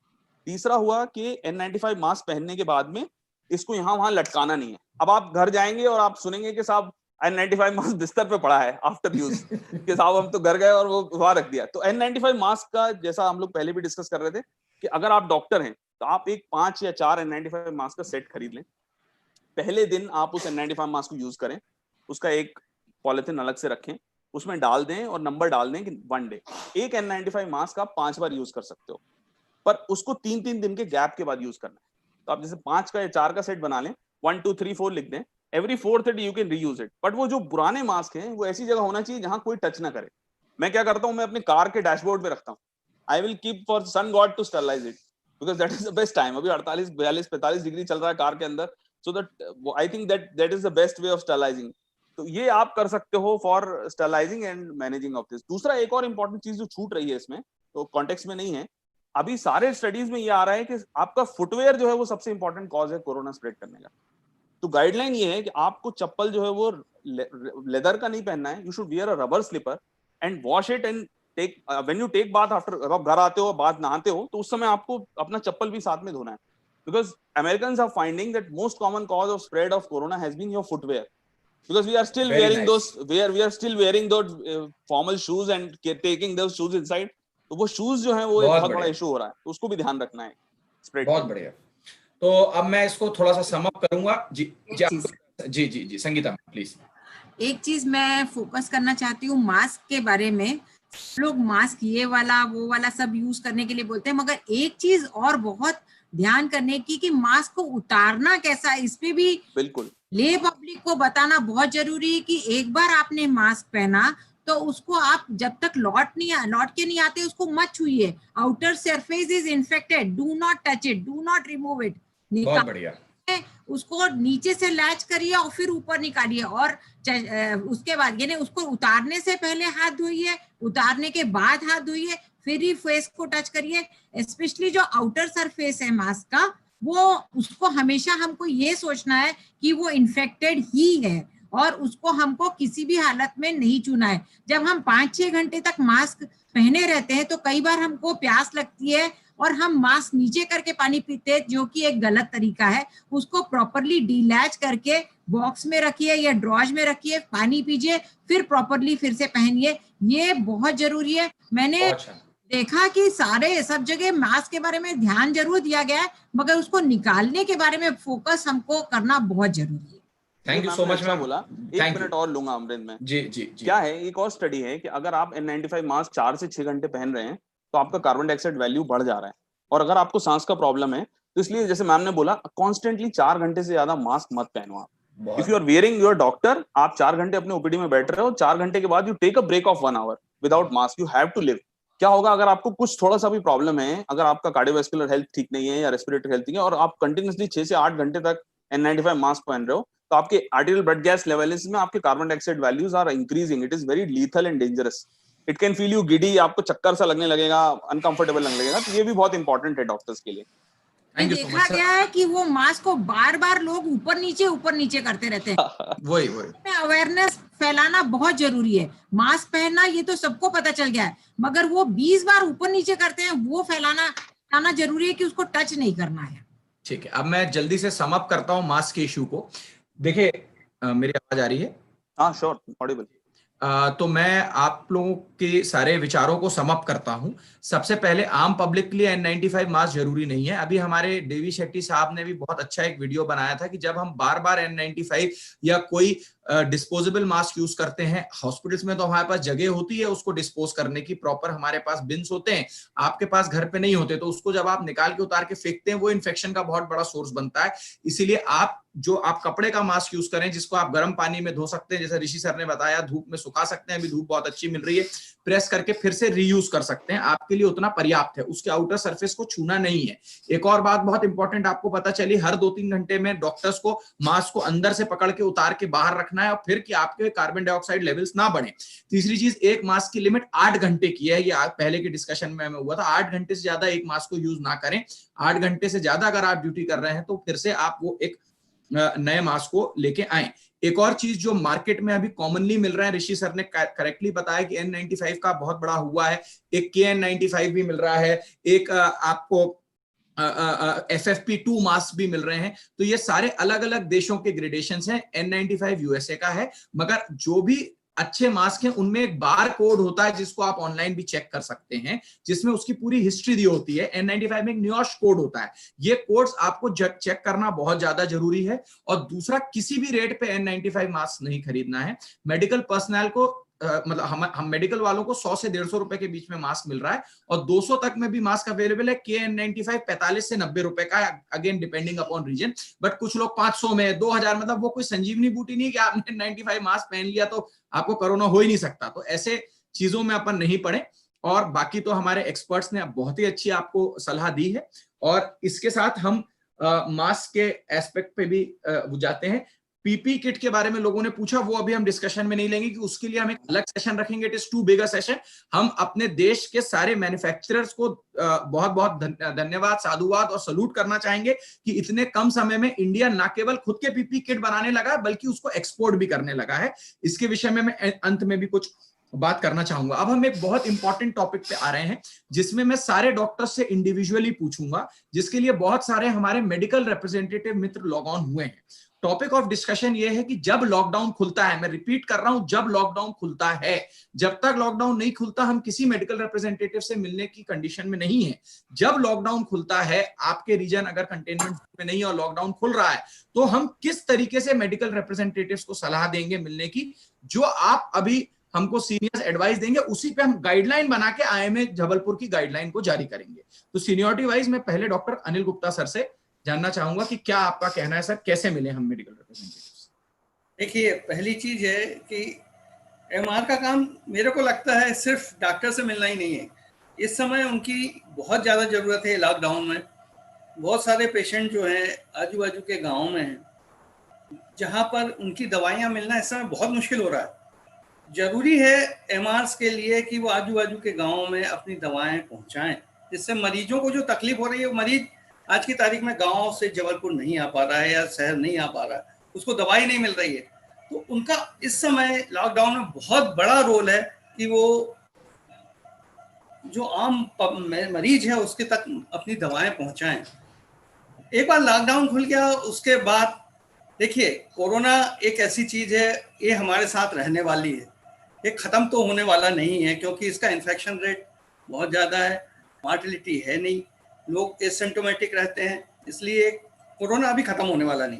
तो लॉकडाउन खुलने के बाद भी मेरे को लगता है कि proper mask, proper social distancing के साथ ही वो अपनी विजिट करें। और विजिट भी में भी वो जैसा पहले करते थे कि उनका आ रहे हैं 4-6 लोग एक साथ इकट्ठे आ रहे थे, वो ख़त्म करें। सिंगल एक आदमी आए, अपनी बातें शॉर्ट में बताए और निकल। बहुत बढ़िया, बहुत बढ़िया। डॉक्टर पुष्पराज भटेले सर, आपका क्या व्यू रहेगा इस विषय में? ये IIMA ने तो अभी गाइडलाइंस दी हैं अपने मेंबरों के लिए कुछ दिनों तक।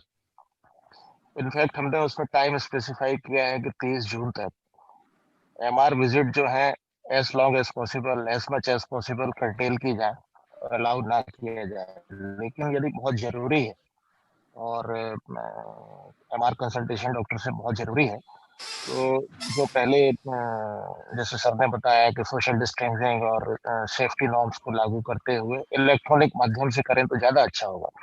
Instead of giving pamphlets, they can always show them their product on video and transfer those videos or images to the WhatsApp or Signal or Telegram app of their doctor for study later on. See, it is necessary not only for the doctors to remain safe, it is also necessary that the medical representative they remain safe. सोचने की बात यह है कि doctors जो इलाज कर रहे हैं और हर तरीके के मरीज देख रहे हैं, वो अपने आप में एक एबंडेंट सोर्स ऑफ इन्फेक्शन है।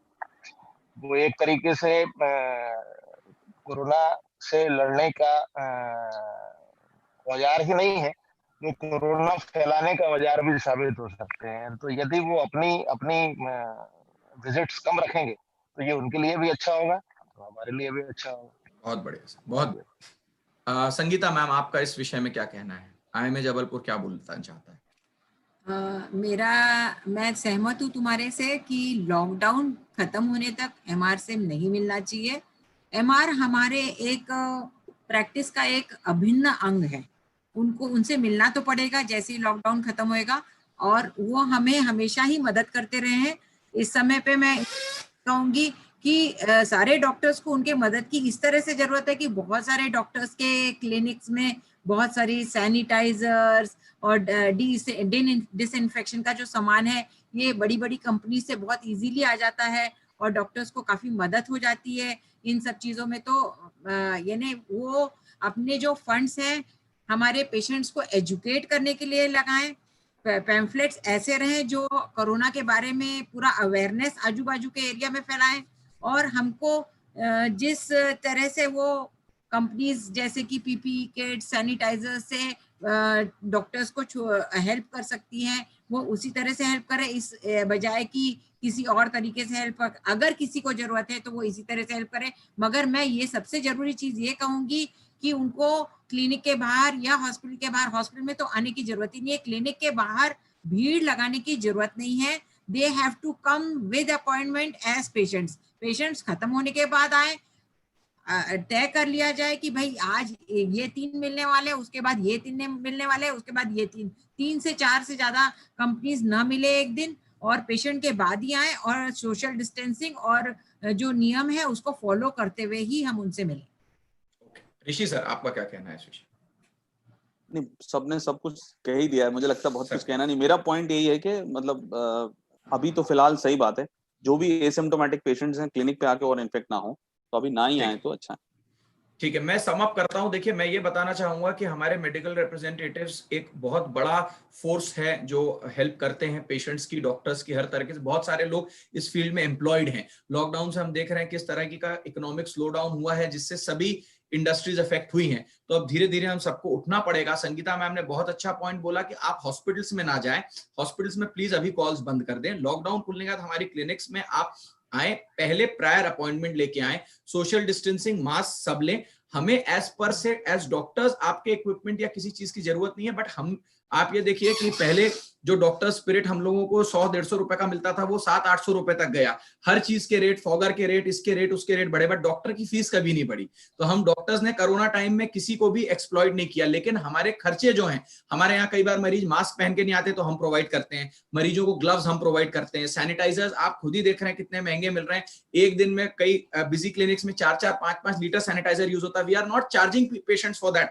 हम कोई अधिक मूल्य उन मरीजों से नहीं वसूल रहे हैं इन सारे फैसिलिटीज का, फॉगिंग का। तो इसमें हमारी फार्मा इंडस्ट्री हमारी जरूर मदद कर सकती है। मरीज की मदद, हमारे से ज्यादा मरीज की मदद कर सकती है। बट मिलने के पहले डॉक्टर से अपॉइंटमेंट लें, भीड़ ना लगाएं। भटेले सर का बहुत अच्छा पॉइंट है, जितना ज्यादा आप पेपर देना प्रिवेंट कर सकते हैं उतना प्रिवेंट करें। पहले IIMA ने जरूर गाइडलाइन दी थी कि आप टैबलेट्स और मोबाइल्स ना लाएं, बट अब कोरोना टाइम में सारी गाइडलाइन चेंज हो रही है, तो उसको भी हम चेंज कर देंगे, जिसमें हम पेपर को कम से कम कर्टेल कर सकें। तो इस तरीके से हम MR से रिक्वेस्ट करेंगे कि धीरे धीरे हम MR कॉल जरूर चालू करेंगे। नहीं चालू करना कोई हमारा स्वार्थ नहीं है, हमको आपकी चिंता है, इसलिए हम चालू नहीं कर रहे हैं कि आप हमारे क्लिनिक में आके हमसे या दूसरे किसी मरीज से इन्फेक्ट ना हो जाए, और हमारा एक और रिसोर्स जो है, जो आप हमारे मेडिकल रिप्रेजेंटेटिव जो गांव जा रहे हैं, जो मदद कर रहे हैं हमारी दवाइयों में, वो खत्म ना हो जाए। इसी के साथ मैं सारे मेडिकल रिप्रेजेंटेटिव्स को सैल्यूट देना चाहूंगा। इस सारे कोरोना में आपने हम सबको फोन किया, हमारा मनोबल बढ़ाया, जहां हमारी मदद हुई वो करी, गांव गए, आपने दवाइयां पहुंचाई, आपका बहुत बड़ा योगदान रहा है, और आप भी हमारे लिए कोरोना वॉरियर्स हैं। तो कृपा करके आप इस बात को समझें और आगे अपॉइंटमेंट लेके ही आए। हम इसकी विस्तृत गाइडलाइंस हमारे आईएमए जबलपुर के वेब पेज पे भी और फेसबुक पेज पे भी जारी कर देंगे विद सील एंड साइन। बहुत पूरे पॉइंट्स मैंने यहाँ पे लिख लिए हैं। अब हम अपने इसके डिस्कशन के आखिरी एस्पेक्ट पे आ रहे हैं। पहला जो, अब इसमें हम ऑब्वियसली ऐसी बातें डिस्कस करेंगे जो फ्यूचर से रिलेटेड हैं, जिसके बारे में अभी कोई हमें जानकारी नहीं, तो ये ओपिनियंस है हमारी, ये हमारी धारणा है, हमें भी नहीं मालूम क्या होने वाला है। ये सबको क्वेश्चन में पूछूंगा, बट क्योंकि ऋषि रावर सर स्क्रीन पे है तो अभी पहले उनसे पूछता हूं कि सर ये बड़ा कंट्रोवर्सी हो रही है, dedicated Covid hospital and her hospital में कोविड पेशेंट को डालना। जबलपुर में भी गाइडलाइन आई कि आप बड़े हॉस्पिटल में 10% बेड्स को वो कर दीजिए, बट उन्होंने कोविड पेशेंट्स के लिए नहीं बोला, उन्होंने सस्पेक्टेड पेशेंट्स के लिए बोला। कहीं हम सुन रहे हैं कि हर हॉस्पिटल में कोविड पेशेंट डाले जाएंगे। तो आपका क्या ओपिनियन है, should there be a dedicated separate COVID hospital और there should be a hospital जिसमें कोविड नॉन कोविड वार्ड दोनों और कोविड वार्ड आइसोलेशन? आपका क्या कहना है? मेरा ये ख्याल है कि हर हॉस्पिटल में हमें कोविड पेशेंट्स रखना पड़ेगा और हर एक ही हॉस्पिटल में दोनों रखना पड़ेगा, क्योंकि कोविड भी अब जैसे हम लोग समझ रहे हैं, सर ने भी बोला कि हमें कोविड के साथ रहना पड़ेगा, कोविड कहीं जाने वाला नहीं है। 2009 में इन्फ्लुएंजा H1N1 का फ्लू आया था WHO के हिसाब से, आज 11 साल हो गए, वो स्वाइन फ्लू नहीं गया अभी तक हमारे देश से, और कोविड तो इतना कंटेजियस है कि वो जाने वाला नहीं है। तो इसलिए हमें अब ये लॉन्ग टर्म पॉलिसी बनाना पड़ेगा, जिसमें कि हमें कोविड के पेशेंट्स रूटीनली देखने पड़ेंगे, जैसे हम बाकी पेशेंट्स भी देखते हैं, उनके साथ सिवियरिटी इलनेस भी हमारे पास आती रहेंगी। अभी जो अलग अलग सिटीज हैं उनका अलग अलग तरीके का मैनेजमेंट है इन इंडिया इटसेल्फ। कई लोग बिल्कुल कोविड रेड जोन वाले हॉस्पिटल्स अलग बना रहे हैं, लेकिन मेरा ऐसा पर्सनल सजेशन ये है कि आई मे बी रॉन्ग कि जो आप एसिम्प्टोमेटिक 80% को पकड़ नहीं सकते, तो आप कोई भी पेशेंट को ऐसा नहीं कह सकते, कोई भी हॉस्पिटल को ऐसा नहीं कह सकते कि ये हॉस्पिटल में कोविड के पेशेंट्स नहीं है। तो येलो जोन वाला कोई हॉस्पिटल नहीं है, हर हॉस्पिटल में अब कोविड जो है वो it will be a part of life. हाँ, ये है कि कोविड के पेशेंट्स को हमें नॉन कोविड पेशेंट्स से अलग रखने की व्यवस्था उस अस्पताल में करनी पड़ेगी। सर एक काउंटर क्वेश्चन ये रहेगा कि सर इसके लिए बहुत हाई लेवल ऑफ ट्रेनिंग लगेगी, क्योंकि स्टाफ को अलग रखना, मतलब जो पेशेंट्स, हाँ ये तो करना ही पड़ेगा। जो आपका जो कोविड का स्टाफ है that should not enter non Covid centres.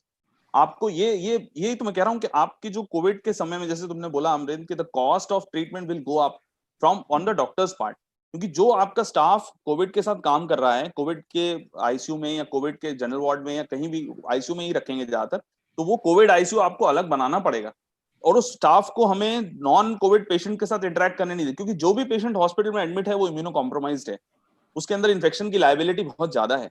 तो हमें दोनों चीजों को मैनेज कर, लेकिन अगर हम अलग, ये भी एक राय ये भी हो सकती है कि कोविड हॉस्पिटल अलग बना दें, लेकिन फिर प्रॉब्लम ये आएगा कि आपको यही नहीं पता कि कौन कौन कोविड वाले घूम रहे हैं, कौन कौन नहीं घूम रहे। तो आपको हर हॉस्पिटल में मेरे राय में एक कोविड का भी रखना पड़ेगा, जो कि स्टाफ अलग होगा, ड्यूटी डॉक्टर अलग होगा, सब अलग होगा, लेकिन कंसल्टेंट के लेवल पे फिर वो प्रिकॉशंस और बढ़ जाएंगे। बिकॉज एक ही कंसल्टेंट आपको मिलना मुश्किल है, स्पेशलिस्ट उस हॉस्पिटल में, उसको कोविड पे भी देखना पड़ेगा और नॉन कोविड पे भी देखना पड़ेगा। तो वो स्टरलाइजेशन गाइडलाइंस विल बी, मतलब आइडियली एक होना चाहिए, बट अभी हमारे पास सुविधाएं एक करने की एट प्रेजेंट तो नहीं है, हमें आगे इसके काम करना चाहिए। तो अब अनिल गुप्ता सर, आपका क्या कहना है इस विषय में? देखिए, मैंने जैसा पहले भी कहा, कोरोना जाने वाला नहीं है, ये हमारे साथ रहने वाला है। जैसा कि हमारे साथ स्मॉल पॉक्स था, मीजल्स था, ये हमेशा अपने साथ रहने वाला है। अगर हम आज जरूर हम ये कह रहे हैं कि भाई ये कोरोना का अलग से हॉस्पिटल होना चाहिए, और आज से 2 साल बाद, 3 साल बाद कोरोना वैसे ही आपके पास आएगा जैसे कि आपके पास स्मॉल पॉक्स, मीजल्स और बाकी बीमारी, बाकी इन्फेक्शियस डिसीज आते हैं। उस समय हम कोई ये नहीं कर पाएंगे कि ये हॉस्पिटल कोरोना का है, एक हॉस्पिटल कोरोना का नहीं है। हर हॉस्पिटल में कोरोना के पेशेंट जाएंगे। ये आज हमारे ऊपर एक बहुत बड़ा लाद दिया गया है कि corona corona corona corona corona अस्पताल, कोरोना अस्पताल, पर ऐसा है नहीं। इन्फेक्शियस डिसीज है, आपको इसका प्रॉपर प्रिकॉशन लेके आपको ट्रीट करना पड़ेगा। पर आप उसके लिए हर हॉस्पिटल को ये बोलोगे कि नहीं ये कोरोना है, यहाँ पे हम कोरोना एडमिट नहीं करेंगे, ऐसा नहीं हो सकता। आज से 2 साल बाद, साल भर बाद, 2 साल बाद ये सब नॉर्मल ही होने वाला है, सब चीज एकदम जैसा कि दूसरे इन्फेक्शियस डिजीज वैसी होंगी। सर मैं इस पे एक और काउंटर पॉइंट बीच बीच में बात करता रहूंगा कि अभी अपन बात कर रहे हैं जब हर्ड इम्यूनिटी डेवलप नहीं हुई है ना वैक्सीनेशन आया है, एक बार अगर वैक्सीनेशन और हर्ड इम्यूनिटी के बाद शायद कंडीशन दूसरी हो तो फिर हम कोरोना को असली में हर अस्पताल में एक्सेप्ट कर पाए। तो आपका व्यू बहुत अच्छा है। मैंने 2 साल बाद यही होने वाला है जी, अभी जी, क्या जी, है कि एस्ट्राजेनेशिया का सेकंड स्टेज में पहुंच चुका है। अपन वैक्सीन के अभी एक पूरा टॉपिक रखा है मैंने, सॉरी आपको रोक रहा हूँ। संगीता मैम आपका क्या कहना है इस विषय में? मेरा ये कहना है कि हर हॉस्पिटल में एक सेपरेट वार्ड रहना चाहिए जहाँ पे सस्पिशियस पेशेंट को एडमिट किया जाए। मैं कोविड पॉजिटिव पेशेंट्स को लिए नहीं कहूंगी, मगर जहाँ पे भी आपको थोड़ा सा भी डाउट है तो उनको सेपरेट रखिए, उनके लिए कुछ बेड सेपरेट रखिए जिसमें वो सब पेशेंट के साथ मिक्स ना हो और हम उनको आइसोलेट करके ही उनको ट्रीट करें। जो हो सकता है कि वो निगेटिव हो, मगर चूंकि उनको ऐसे सिम्टम्स है जो कि कोरोना से मिलते हैं, तो उनको एक स्पेशल हर हॉस्पिटल में कुछ परसेंटेज ऑफ बेड्स उनके लिए रखना चाहिए। ठीक है मैम। डॉक्टर भटेले सर आपका इस विषय में क्या कहना है? ये बिल्कुल सही आइडिया है। पहले आईएमए का भी ये ओपिनियन था कि कोरोना के लिए डेडिकेटेड हॉस्पिटल अलग होना चाहिए, लेकिन अब टाइम चेंज हो रहा है, जो सीन नया क्रिएट हो रहा है, जो सिचुएशंस अभी प्रिविलेंट है, उसके हिसाब से ऐसा लगता है कि हर उस अस्पताल में जहां पर पेशेंट के सेग्रीगेशन करने की व्यवस्था क्रिएट की जा सकती है, जहां पे कोरोना के ट्रीटमेंट के लिए डॉक्टर्स उपलब्ध हैं, जहां पर इंटेंसिव केयर फैसिलिटी एक आइसोलेटेड वार्ड में या अलग से उनके लिए बनाई जा सकती है, उन अस्पतालों में अब उनको भर्ती करके और उनका इलाज शुरू होना चाहिए। डेडिकेटेड कोविड हॉस्पिटल जो अभी तक गवर्नमेंट में या प्राइवेट सेक्टर में चल रहे हैं, उनका टाइम बहुत अच्छा रहा, उन्होंने ठीक काम किया। अब उनकी जरूरत जो है और आगे फैलाने की जरूरत है। लगभग हर उस अस्पताल में, हर उस नर्सिंग होम में जहां पर एक सेग्रीगेटेड आइसोलेटेड वार्ड या फैसिलिटी क्रिएट की जा सकती है, उसमें इनका इलाज होना आवश्यक। एक दूसरी चीज ये है कि ये जो भी इंफ्रास्ट्रक्चर हम तैयार करेंगे, वो अभी सब कह रहे हैं कि सब अस्पतालों में होना चाहिए। यहाँ पे डॉक्टर संगीता ने जो बोला है कि सस्पेक्टेड पेशेंट का, कुछ नर्सिंग होम्स ऐसे हैं जिनमें एक ही एंट्री है, जिनमें 2 ही वार्ड हैं या 6 ही कमरे हैं। आप ये 10 बेड का हॉस्पिटल है, हम आशा नहीं कर सकते कि उसमें वो एक वार्ड कोरोना पेशेंट या सस्पेक्टेड पेशेंट के लिए एस्टेब्लिश कर पाएंगे। इसलिए उनके पास सिर्फ एक कमरा भर हो जहां पे वो सस्पेक्टेड पेशेंट रखें, उनका आरटीपीसीआर या रैपिड ब्लड टेस्ट जो भी है वो कराएं। जैसे ही वो पॉजिटिव आता है तो उसे एक बेटर इंफ्रास्ट्रक्चरल फैसिलिटी वाले हॉस्पिटल में पेशेंट को ट्रांसफर करने की व्यवस्था हो। लेकिन अब जबलपुर में मोटे तौर पर मैं मानता हूँ करीब करीब 70 अस्पताल है। मुझे ऐसा लगता है कम से कम 20 अस्पतालों में कोरोना ट्रीटमेंट की फैसिलिटी शुरू करने का, फुल फ्लेजेड शुरू करने का टाइम आ गया। ओके सर, मैं इसमें एक बहुत चीज आप लोगों के सामने समक्ष लाना चाहूंगा आउट ऑफ द बॉक्स। मैं सारे लोगों के साथ अग्री करता हूं कि बिल्कुल कोरोना का ट्रीटमेंट हर अस्पताल में होना चाहिए, बट कोरोना के ट्रीटमेंट के साथ कोरोना की ट्रेनिंग होना चाहिए, जिसके लिए कोरोना फंड की जरूरत है मेरे हिसाब से, जो सिर्फ सरकार दे सकती है। क्योंकि अपने लिए बोलना बहुत आसान है कि हम स्टाफ अलग रखेंगे, हमारा कंसल्टेंट सारे प्रिकॉशन लेगा, ये सब के लिए पैसों की जरूरत होती है। हम अभी हमारी इकोनॉमी पूरी गिर चुकी है क्योंकि हम लॉकडाउन से निकल रहे हैं, उसके पहले भी इकोनॉमी की हालत थोड़ी डामाडोल थी। तो हमें यह समझना है कि लोगों के पास पैसा नहीं है आपको एक्स्ट्रा देने के लिए, तो सरकार की साइड से ही फंड आने पड़ेंगे, जिन फंड से हम इस तरीके की फैसिलिटी प्रोवाइड कर पाएंगे। पेशेंट से हम नहीं ले पाएंगे। अभी जो आयुष्मान भारत के कोरोना को लेके पैकेजेस हैं वो इतने सफिशिएंट नहीं है कि हम ये सारी फैसिलिटीज उनको प्रोवाइड कर पाए। अगेन भटेले सर का एक बहुत बड़ा पॉइंट हमने जो मैं उसको हाईलाइट करना चाहूंगा कि जिन हॉस्पिटल्स में एक ही एंट्री और एग्जिट पॉइंट है, जहां बहुत कम बिस्तर हैं, वो हॉस्पिटल्स ठीक नहीं है। तो एक आईएमए के साथ टीम बननी चाहिए तत्वाधान में नर्सिंग होम हॉस्पिटल एसोसिएशन की, जो ऐसे हॉस्पिटल को चिन्हित करें जहां पे ये दोनों पेशेंट्स का ट्रीटमेंट हो सकता है, और उनके लिए फंड जनरेशन होना चाहिए और फिर ये बात होनी चाहिए। तो ये क्वेश्चन बहुत अच्छा आंसर हुआ। अब हम बिल्कुल अपना जो आज का ये लास्ट टॉपिक है इस पे पहुंच चुके हैं। लास्ट टॉपिक पे मैं एक साथ आप लोग लिखना चाहें तो लिख लें, क्योंकि ये एक दूसरे से रिलेटेड चीजें हैं और मैं एक एक आदमी से इस विषय में जानना चाहूंगा। और सबसे पहले मैं ऋषि सर और अनिल गुप्ता सर से स्टार्ट करूंगा कि बाकी लोग जो वो जो नए कोई पॉइंट्स हैं वो ऐड करें। तो मैं बात करना चाहूंगा ट्रांसमिशन रेट्स के बारे में कि भाई एक जो कोरोना संबंधित, मैं बाकी लोगों को समझाने के लिए बोल रहा हूँ कि कोरोना संबंधित व्यक्ति से जब दूसरा नॉन कोरोना संक्रमित व्यक्ति मिलता है तो कितना % ट्रांसमिशन होता है। मैं मोर्टेलिटी, जी I'm sorry to interrupt you. I have an emergency and I need to go to Sagar right now. Okay So sir, okay I seek your permission to go. Okay sir, Thank you very much. Thank you so much for your time sir, thank you. Thank you. वैसे भी almost पूरा खत्म हो चुका है। तो सबसे पहले हम ट्रांसमिशन रेट्स के बारे में हर एक के ओपिनियन जानना चाहेंगे कि कहीं कितना डर रहे हैं हम और ट्रांसमिशन रेट क्या है, मतलब कोरोना वाला व्यक्ति हमारे सामने खड़ा हो गया तो क्या होगा। नंबर 2, मोर्टेलिटी रेट्स की हम बात करेंगे कि कभी हम सुनते हैं 6% है, कभी हम सुनते हैं 2%। अब जब हमें मालूम ही नहीं कितने लोगों को कोरोना हुआ तो असली में क्या है। नंबर 3, हम बात करेंगे कि जो टेस्टिंग परसेंटेज है, जितना हम लोगों को टेस्ट कर रहे हैं, क्या वो सफिशिएंट है कि नहीं है। और अंत में हर एक आदमी की, मैं मतलब हर एक पैनलिस्ट की मैं ओपिनियन जानना चाहता हूं, आपकी वैक्सीन के बारे में क्या ओपिनियन है और हर्ड इम्यूनिटी के बारे में क्या ओपिनियन है। हर्ड इम्यूनिटी क्या होती है, ये हमारा पहले स्पीकर हमें समझा भी देंगे कि व्हाट इज हर्ड इम्यूनिटी। तो we will start with senior most doctor Anil Gupta sir, please बताइए सर। सबसे पहले अपन बात करते हैं हर्ड इम्यूनिटी की। हर्ड इम्यूनिटी उस चीज को कहा जाता है जब जो कम्युनिटी है उसमें जो इन्फेक्शन है वो काफ़ी फैल चुका रहता है। ऑलमोस्ट 60% लोगों में इन्फेक्शन हो जाता है। उस स्टेज में जो पूरा क्लस्टर है, जो समाज है उस जगह का, वो उसमें इतनी इम्यूनिटी आ जाती है कि बाकी 40% में वो इन्फेक्शन नहीं फैल पाता, क्योंकि जो इन्फेक्शन के जो वायरस बैक्टीरिया जो भी होता है वो जैसे ही निकलता है, स्प्रेड होता है, वो इन 60 लोगों में जाकर डीएक्टिवेट हो जाता है। तो जो बल्क रहता है जिससे कि इन्फेक्शन नॉन इम्यून पर्सन में होना चाहिए वो नहीं हो पाता। हर्ड इम्यूनिटी के लिए इसलिए हम लोग तैयार नहीं हैं क्योंकि मार्टेलिटी काफ़ी ज़्यादा है। अगर हम 60% पॉपुलेशन इंडिया की इन्फेक्ट करेंगे तो आप ये सोच लीजिए करीब 2 से 3 करोड़ लोग तो मर जाएंगे। जिस हिसाब से मार्टेलिटी है करीब 4%, ऑन एन एवरेज 4% मार्टेलिटी है। अगर हम 60 पर, इसलिए हर्ड इम्यूनिटी की बात आज नहीं की जाती। लॉकडाउन इसीलिए किया गया है।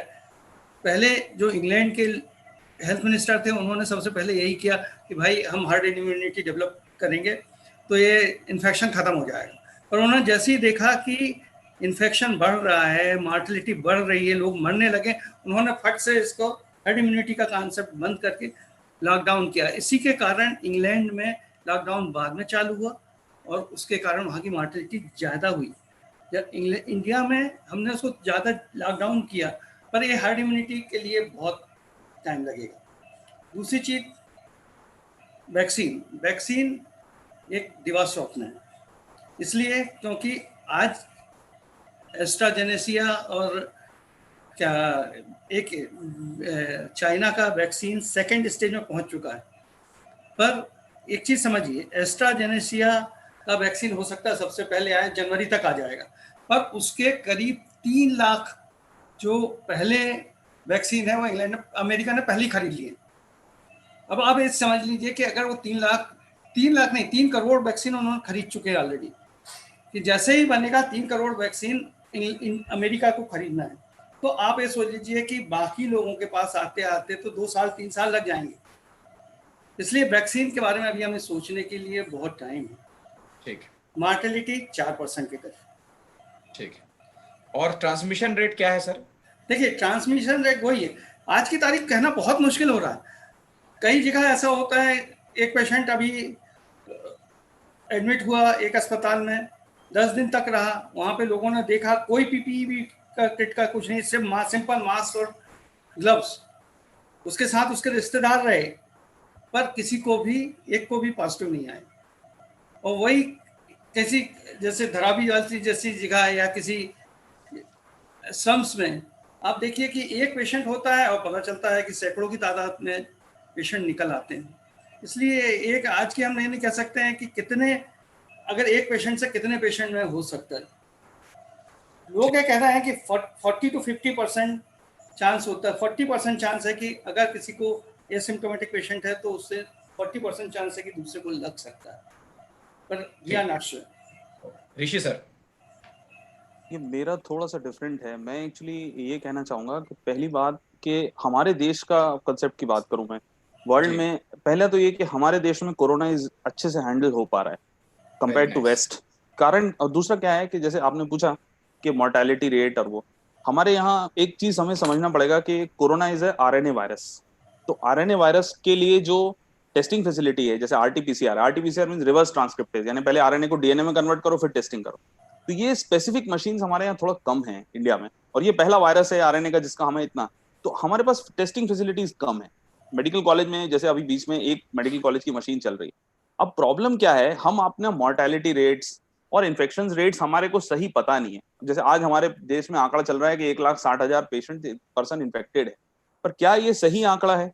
मुझे नहीं लगता कि ये सही आंकड़ा है। अब हम मोर्टेलिटी कैसे निकालेंगे कि मान लीजिए 1,60,000 लोग इफेक्ट हुए हैं, उसमें से 4,000 मर गए, दोनों को डिवाइड कर दिया तो मोर्टेलिटी 4% हो गया। पर मुझे लगता है ये सही तरीका नहीं है तो मोर्टेलिटी निकालने का इंडिया में। तो जो इंडिया का डाटा जो एपिडेमोलॉजिस्ट निकाल रहे हैं कि जैसे मान लीजिए कि अगर आप ये मान के चलें कि 1,40,000 आपके हैं, तो वो ये मानते हैं कि 1,60,000 1,40,000 पेशेंट नहीं है, पेशेंट उससे कहीं ज्यादा है। पर चूंकि हमारे पास टेस्टिंग की फैसिलिटीज कम है, हम कम टेस्ट कर पा रहे हैं, इसलिए हम सही आंकड़ा नहीं पकड़ पा रहे। तो हमारे नंबर ऑफ पेशेंट सही नहीं है और हमारा डेथ रेट उतना सही नहीं है।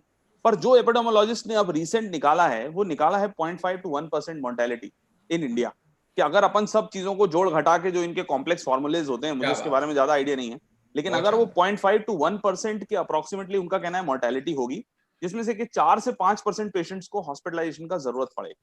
तो अभी बहुत हमारे शानदार। पास बेसिक टारगेट ये है कि चूंकि ये इतना कंटेजियस है और ये एक जगह एक जने से दूसरे जने में से एक 4 पेशेंट्स को एक पेशेंट इन्फेक्ट कर सकता है, ये कोरोना के बारे में कहा जा रहा है। मतलब आप अगर एक पेशेंट हो तो 4 को, ऐसे भी रिकॉर्ड है जिनने 200 पेशेंट को इन्फेक्ट किया, लेकिन on an average they have come up to that 1 patient can infect 4 patients. अब अगर इतना ज्यादा कंटेजियस डिजीज है और इतने कंटेजियस एनवायरनमेंट में आप उसको कैसे ये कहोगे कि इसने कितने लोगों को इन्फेक्ट किया, ये एक बड़ा प्रॉब्लम कोरोना के साथ में आ रहा है। तो मेरा तो ये है कि आप पहले सही रेट्स और सही आंकड़े नहीं है, और दूसरा क्या है, गवर्नमेंट के पास सबसे बड़ा दिक्कत है कि अगर 4% पेशेंट को हमें एडमिट करना है, तो वो 4% पेशेंट्स वो होंगे जिनको ऑक्सीजन चाहिए होगी, जिनको आईसीयू सपोर्ट चाहिए होगा। तो क्या हमारे पास उतना इंफ्रास्ट्रक्चर है कि अगर इतनी तेजी से ये फैलता है, आज जबलपुर की 15 लाख या 20 लाख पॉपुलेशन में अगर 4% के लिए हमें बेड्स अवेलेबल करने, तो क्या हम कर सकते हैं? ये हमारे लिए एक बड़ा इशू है कि हर वो ऐसे बेड होने चाहिए जहां पे ऑक्सीजन की सुविधा हो। वेंटिलेटर्स तो खैर बहुत दूर की बात है, वेंटिलेटर्स पे तो हम भी आ नहीं रहे, अभी तो हम पहले ऑक्सीजन बेड्स की बात करें तो वो भी अरेंज करना मुश्किल है। तो और दूसरा सर ने जैसे बताया हर्ड इम्यूनिटी, तो सर ने बताया ही है कि हर्ड इम्यूनिटी के लिए है ही, herd immunity is the ultimate. Vaccine के बारे में जहां तक क्वेश्चन है, वैक्सीन का अभी भी सर का कहना है। दूसरा क्या है, वायरल्स की वैक्सीन बनाना बड़ा कठिन होता है। जो कि हम लोग इन्फ्लुएंजा का वैक्सीन लगाते हैं, वो हर साल चेंज हो जाती है, क्योंकि स्ट्रेन जो है वो म्यूटेट कर जाता है, दूसरा स्ट्रेन हो जाता है हर साल। तो इसलिए वैक्सीन जनवरी में सस्पेक्टेड है कि आएगी। अगर वैक्सीन आ जाएगी तो क्या आप 140 करोड़ लोगों को वैक्सीनेट कर पाओगे? आपके पास इतनी सुविधा है कि आप 140 करोड़ लोगों को वैक्सीनेशन लगा सकते हो? और उसके बाद वैक्सीनेशन लगाते ही तुरंत इम्यूनिटी नहीं आ जाएगी। आप वैक्सीन लगाओगे तो 1 से 1.5 से 2 महीना जो भी इस वैक्सीन का टाइम होगा, वो टाइम लगेगा बॉडी में इम्यूनिटी डेवलप होने का वैक्सीन का। तो अभी तो हम वैक्सीन के बारे में बहुत ज्यादा नहीं कर सकते। हर्ड इम्यूनिटी वाला कंसेप्ट अभी इस स्थिति में है, और सही कंटामिनेशन और ट्रांसमिशन रेट्स भी हम नहीं कह सकते अभी फिलहाल। संगीता मैम, आपका क्या कहना है इस बारे में? मोर्टेलिटी रेट हमारे कंट्री के दूसरे कंट्री के कंपैरिजन में काफी कम है, जस्ट 0.3% पर लाख है, जो कि दूसरे कंट्रीज में बहुत ज्यादा है। तो हमारी कंट्री की स्थिति दूसरे कंट्रीज के कंपैरिजन में काफी अच्छी है। और ये सब कुछ इसीलिए हो सका क्योंकि हमने काफी लंबा लॉकडाउन किया, और यहाँ तक कि जहाँ से जो बोला कि हर्ड इम्यूनिटी हम वेट कर रहे हैं। ये जरूर है कि 70% लोग इन्फेक्ट होने के बाद हर्ड इम्यूनिटी आएगी और फिर वो 30% लोग प्रोटेक्ट होंगे। ये तो बहुत कॉन्सेप्ट है, बड़ा नंबर है, मगर फिर भी हमको उसी के भरोसे चलना है, क्योंकि और कोई हमारे पास रास्ता नहीं है। वैक्सीन आने में तो बहुत टाइम लगने वाला है, हमारे कंट्री तक कब आएगा पता नहीं। तो हमारा तो बस faith on herd immunity, I think. Okay, अब मैम मैं एक बड़े इंटरेस्टिंग फैक्ट जो मैंने इकट्ठे करके रखे थे वो बताता हूं। अब जैसे हम जब इस प्रोग्राम को हम कर रहे हैं तो लगभग 60 लाख पूरे वर्ल्ड में कोरोना केसेस हैं। करीब करीब 3,62,776 डेथ्स हो चुकी हैं और 26 लाख के ऊपर लोग रिकवर हो चुके हैं। क्रिटिकल स्टेज में सिर्फ 2% लोग हैं। देखिए हमारे पैनलिस्ट अभी नेट नहीं देख सकते, मैं देख सकता हूं अपने मोबाइल पे, इन्होंने जो बताया वही आपको अभी आप अगर वर्ल्ड मीटर खोलेंगे तो मिलेगा। सबको समझना बहुत ज्यादा जरूरी है कि जैसा अनिल गुप्ता सर ने बोला कि वैक्सीन एक बहुत सुनहरा सपना है, क्योंकि वैक्सीन जब भी आएगा उस वैक्सीन को इतने लोगों तक पहुंचाना कि कोरोना खत्म हो पाए, तो इंडिया में करोड़ों लोगों तक पहुंचाना। वैक्सीन जैसा कि आपको डावर सर ने बताया कि आरएनए वायरस है, इसका वैक्सीन बनाना इतना कठिन है कि वैक्सीन की कॉस्ट 1000 से लेकर 2000 रुपए के बीच की होगी। तो उन वैक्सीन को हमारे गरीब करोड़ों लोगों तक कब तक और कैसे हम पहुंचा पाएंगे। दूसरी बात, जो स्वाइन फ्लू वैक्सीन जो इसके पहले आई थी, जैसा डावर साहब ने स्वाइन फ्लू के बारे में आपको बताया, उसका इफेक्टिवनेस उस सिर्फ 58% लोगों में था, मतलब 58% लोगों में वो इफेक्टिव थी। तो स्वाइन फ्लू 58% में थी। जब भी ये वैक्सीन आती है कितने परसेंट में होती है हमें नहीं मालूम। तो जो अपन लोग एक उम्मीद बना बैठे कल वैक्सीन आ जाएगी और परसों कोरोना ठीक हो जाएगा, ऐसा नहीं है। आपको प्रिकॉशन से जीतना है, आगे जाके हर्ड इम्यूनिटी से जीतना है। संगीता मैम ने कितना अच्छा बताया, 70% लोगों को जब कोरोना होगा तब हर्ड इम्यूनिटी आएगी। तो हर्ड इम्यूनिटी भी कल परसों में नहीं आ रही, जैसा सबने बताया टाइम लगेगा। तो हमको धीरज रखना है, हमें एक दूसरे का साथ देना है और हमें आगे बढ़ते रहना है। ऑनलाइन क्वेश्चंस जो हमने कवर नहीं किए हैं वो मैंने नोट कर लिए हैं, मैं एक एक करके पूछूंगा। एक क्वेश्चन जिसका आंसर मुझे पता है मैं सीधे सीधे दे रहा हूं कि अभी एक मिनिस्ट्री ऑफ हेल्थ का डायरेक्टिव आया था कि जितने भी एंटरप्राइज हैं, जो भी लोग बिजनेस कर रहे हैं, उनको इंश्योर करना है कि अपने सारे एम्प्लॉयज को, मतलब अपने सारे वर्कर्स को कॉम्प्रिहेंसिव इंश्योरेंस पॉलिसी दिलाएं। तो ये बिल्कुल सही खबर है, आपके हर वर्कर के पास कॉम्प्रिहेंसिव इंश्योरेंस पॉलिसी रहना चाहिए। परंतु यदि आप प्रोविडेंट फंड भर रहे हैं और आपका ईएसआईसी में कट रहा है कंट्रीब्यूशन, तो वो ऑटोमेटिकली एक हेल्थ इंश्योरेंस है। यदि आपके एम्प्लॉयज आयुष्मान भारत में रजिस्टर्ड है तो ये ऑटोमेटिकली एक हेल्थ इंश्योरेंस है। यदि नहीं है तो ये मालिक की जिम्मेवारी है, मतलब हमारे अनिल गुप्ता सर ने ये जो भी एम्प्लॉय कर रहा है उनकी जिम्मेवारी है कि वो अपने एम्प्लॉयज का इंश्योरेंस खरीदे। हॉस्पिटल्स के ऊपर ये अभी डायरेक्टली एमएचए के गाइडलाइन में लागू नहीं हुआ है, बट हॉस्पिटल्स को भी कोरोना इंश्योरेंस तो खरीद ही लेना चाहिए अपने सारे एम्प्लॉयज के लिए जो किसी कारण से प्रोविडेंट फंड या आयुष्मान भारत के बास्केट में नहीं आते। तो ये कोई हमने गाइडलाइन नहीं बनाई है, ब्लैक एंड व्हाइट में सरकार की गाइडलाइन है और सीधे सीधे है। हमारे एक बहुत सीनियर फिजिशियन है डॉक्टर दीपक बहरानी साहब, उन्होंने सवाल पूछा है डॉक्टर ऋषि डावर और डॉक्टर अनिल गुप्ता सर से कि why doctors and policemen are getting more affected, क्या वो प्रिकॉशंस नहीं ले रहे हैं, रीजन क्या है उनके बार बार इन्फेक्ट होने? देखिए डॉक्टर्स का तो बड़ा ऑब्वियस है कि डॉक्टर्स अगर मान लीजिए आप एक्सपोज हो रहे हैं 80-81% पेशेंट्स को, तो हमें पता ही नहीं है कि उनको सच में कोरोना है कि नहीं, वो हमें आके पास ऑन कर रहे हैं। और दूसरा ये भी एक प्रूवन फैक्ट है चाइना में कि जहां आप बहुत अच्छा पीपी पहन रहे हो, हेड गियर पहन रहे हो, N95 मास्क पहन रहे हो, उसके बाद भी कोरोना पॉजिटिव आ रहा है। So even N95 is not giving you 100% protection, 95% protection, नाम से ही क्लियर है।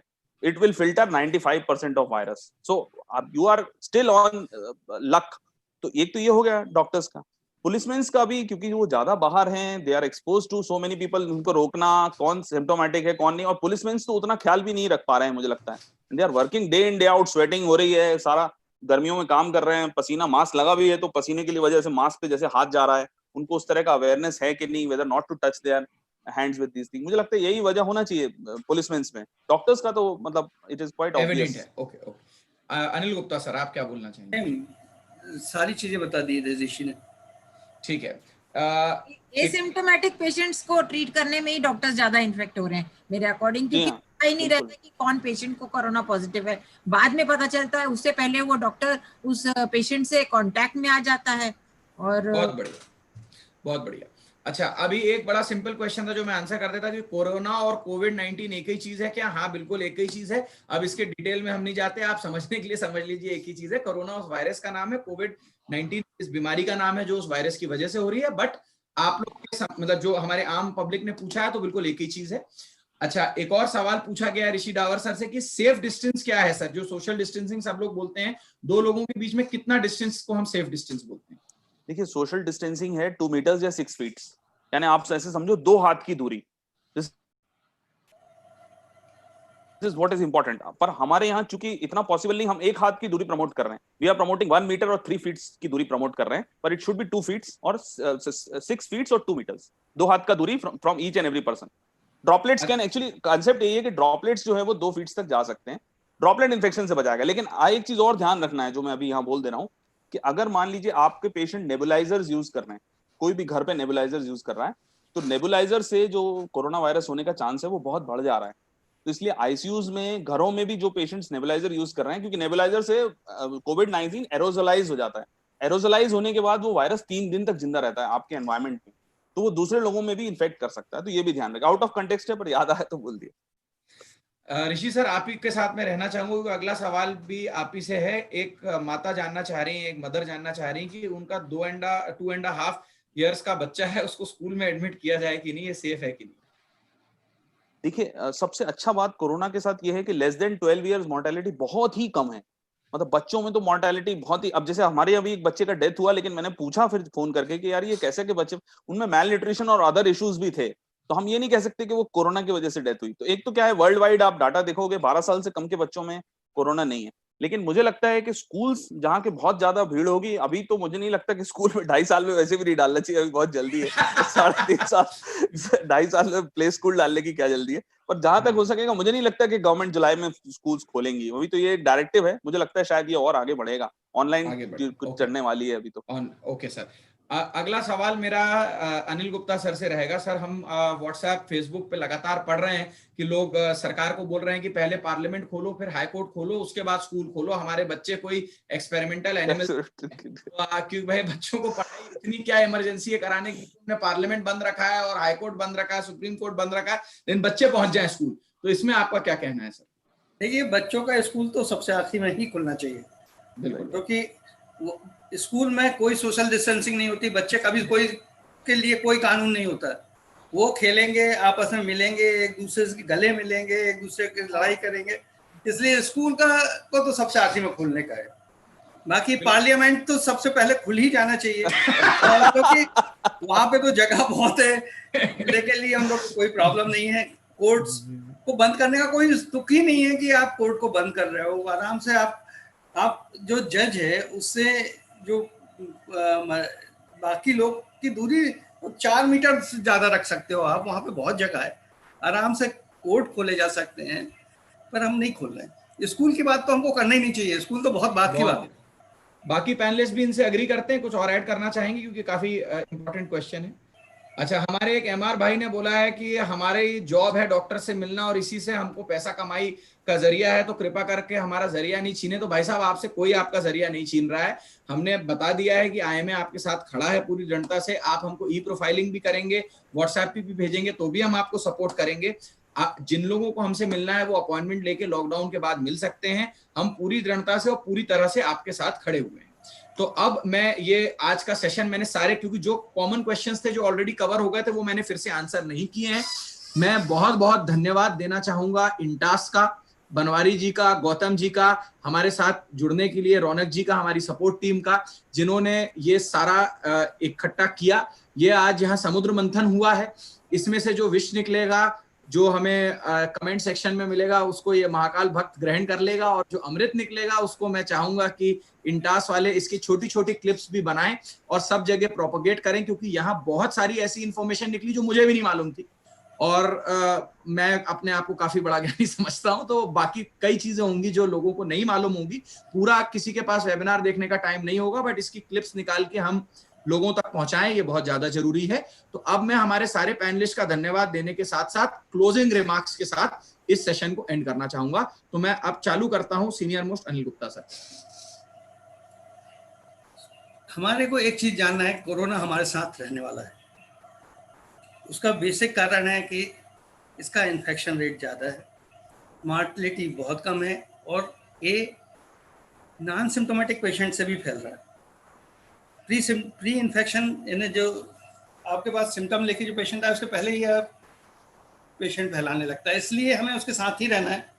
हम ये नहीं सोच सकते कि हम बहुत जल्दी कोरोना से मुक्ति पाने वाले हैं। जैसा पहले लग रहा था कि कोरोना बहुत जल्दी आएगा चला जाएगा, जैसे दूसरी H1N1 टाइप की बीमारियां हैं जिससे कोई ज़्यादा प्रॉब्लम नहीं होने वाला, पर इससे प्रॉब्लम होने वाला है।